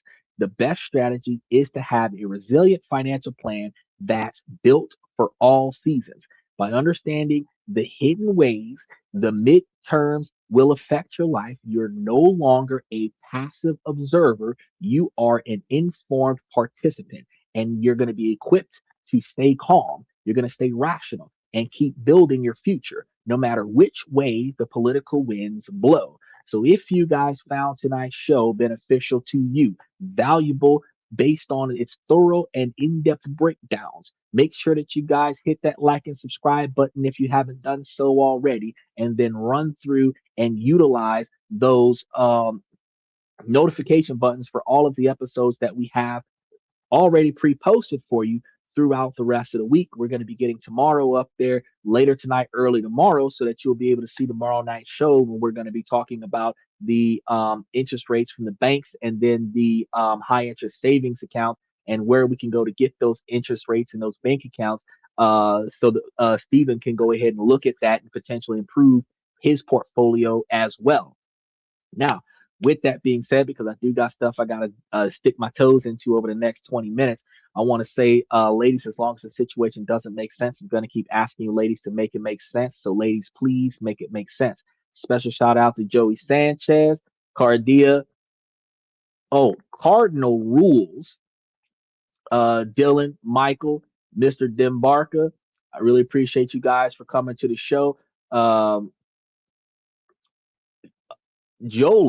I got to make sure I got you too. Special shout out to Jolin and Steven. I really appreciate all of y'all for showing a lot of support in tonight's show. Um, Look, the information that I give y'all is designed to help you guys become higher value men. And this requires you guys to figure out the things in your life that you do not like, that are inside of your control, that you can change, or proactively put forth the effort to make that change. Then navigate around the things in your life that you're not in control of, so that you can have a better life that you're proud of, that you're satisfied with, so that you have less stress, less frustration, more capital, more availability, more free time, and the clear path to retirement, because the government is not paying for your retirement, especially if it's a Republican government. You will pay for yourself, or you will not have nothing. I don't doubt. I'm not gonna knock them for it neither, because in a capitalist country, you got to earn your keep. If you ain't earned nothing, you ain't keeping nothing. That's on you. And ladies, while this is a male-driven podcast from the male's perspective, we do not operate like a red pill, blue pill, black pill podcast. We are a uniform perspective. So you too can take the information that I'm providing to the fellas and make yourselves higher value women. You just have to find the priorities in your life to make the sound decisions that benefits you for the long term as well as the short term, not just chasing capital from somebody else's efforts. With that being said, I want to thank you guys for coming to This and That. I'm your host, Xander, where we talk about this, that, and everything in between. And I'll see you guys tomorrow night.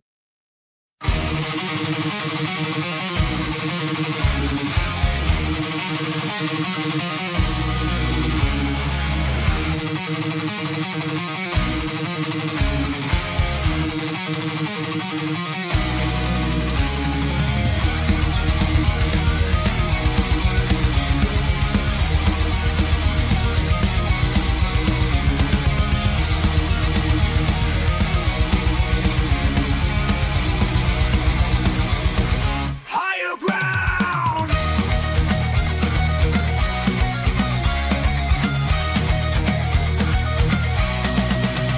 Used to chase validation, now I validate my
That's my personal command.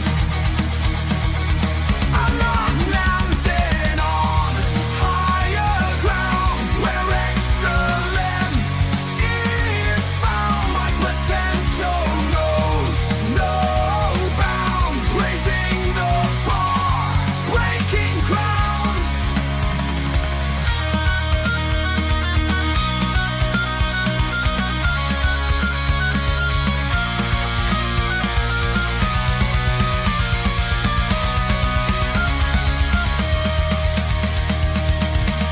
I'm not just living, I'm manifesting my vision, cutting through limitations with surgical precision. My expectations are my compass, my respect is my shield to mediocrity and chaos. I will never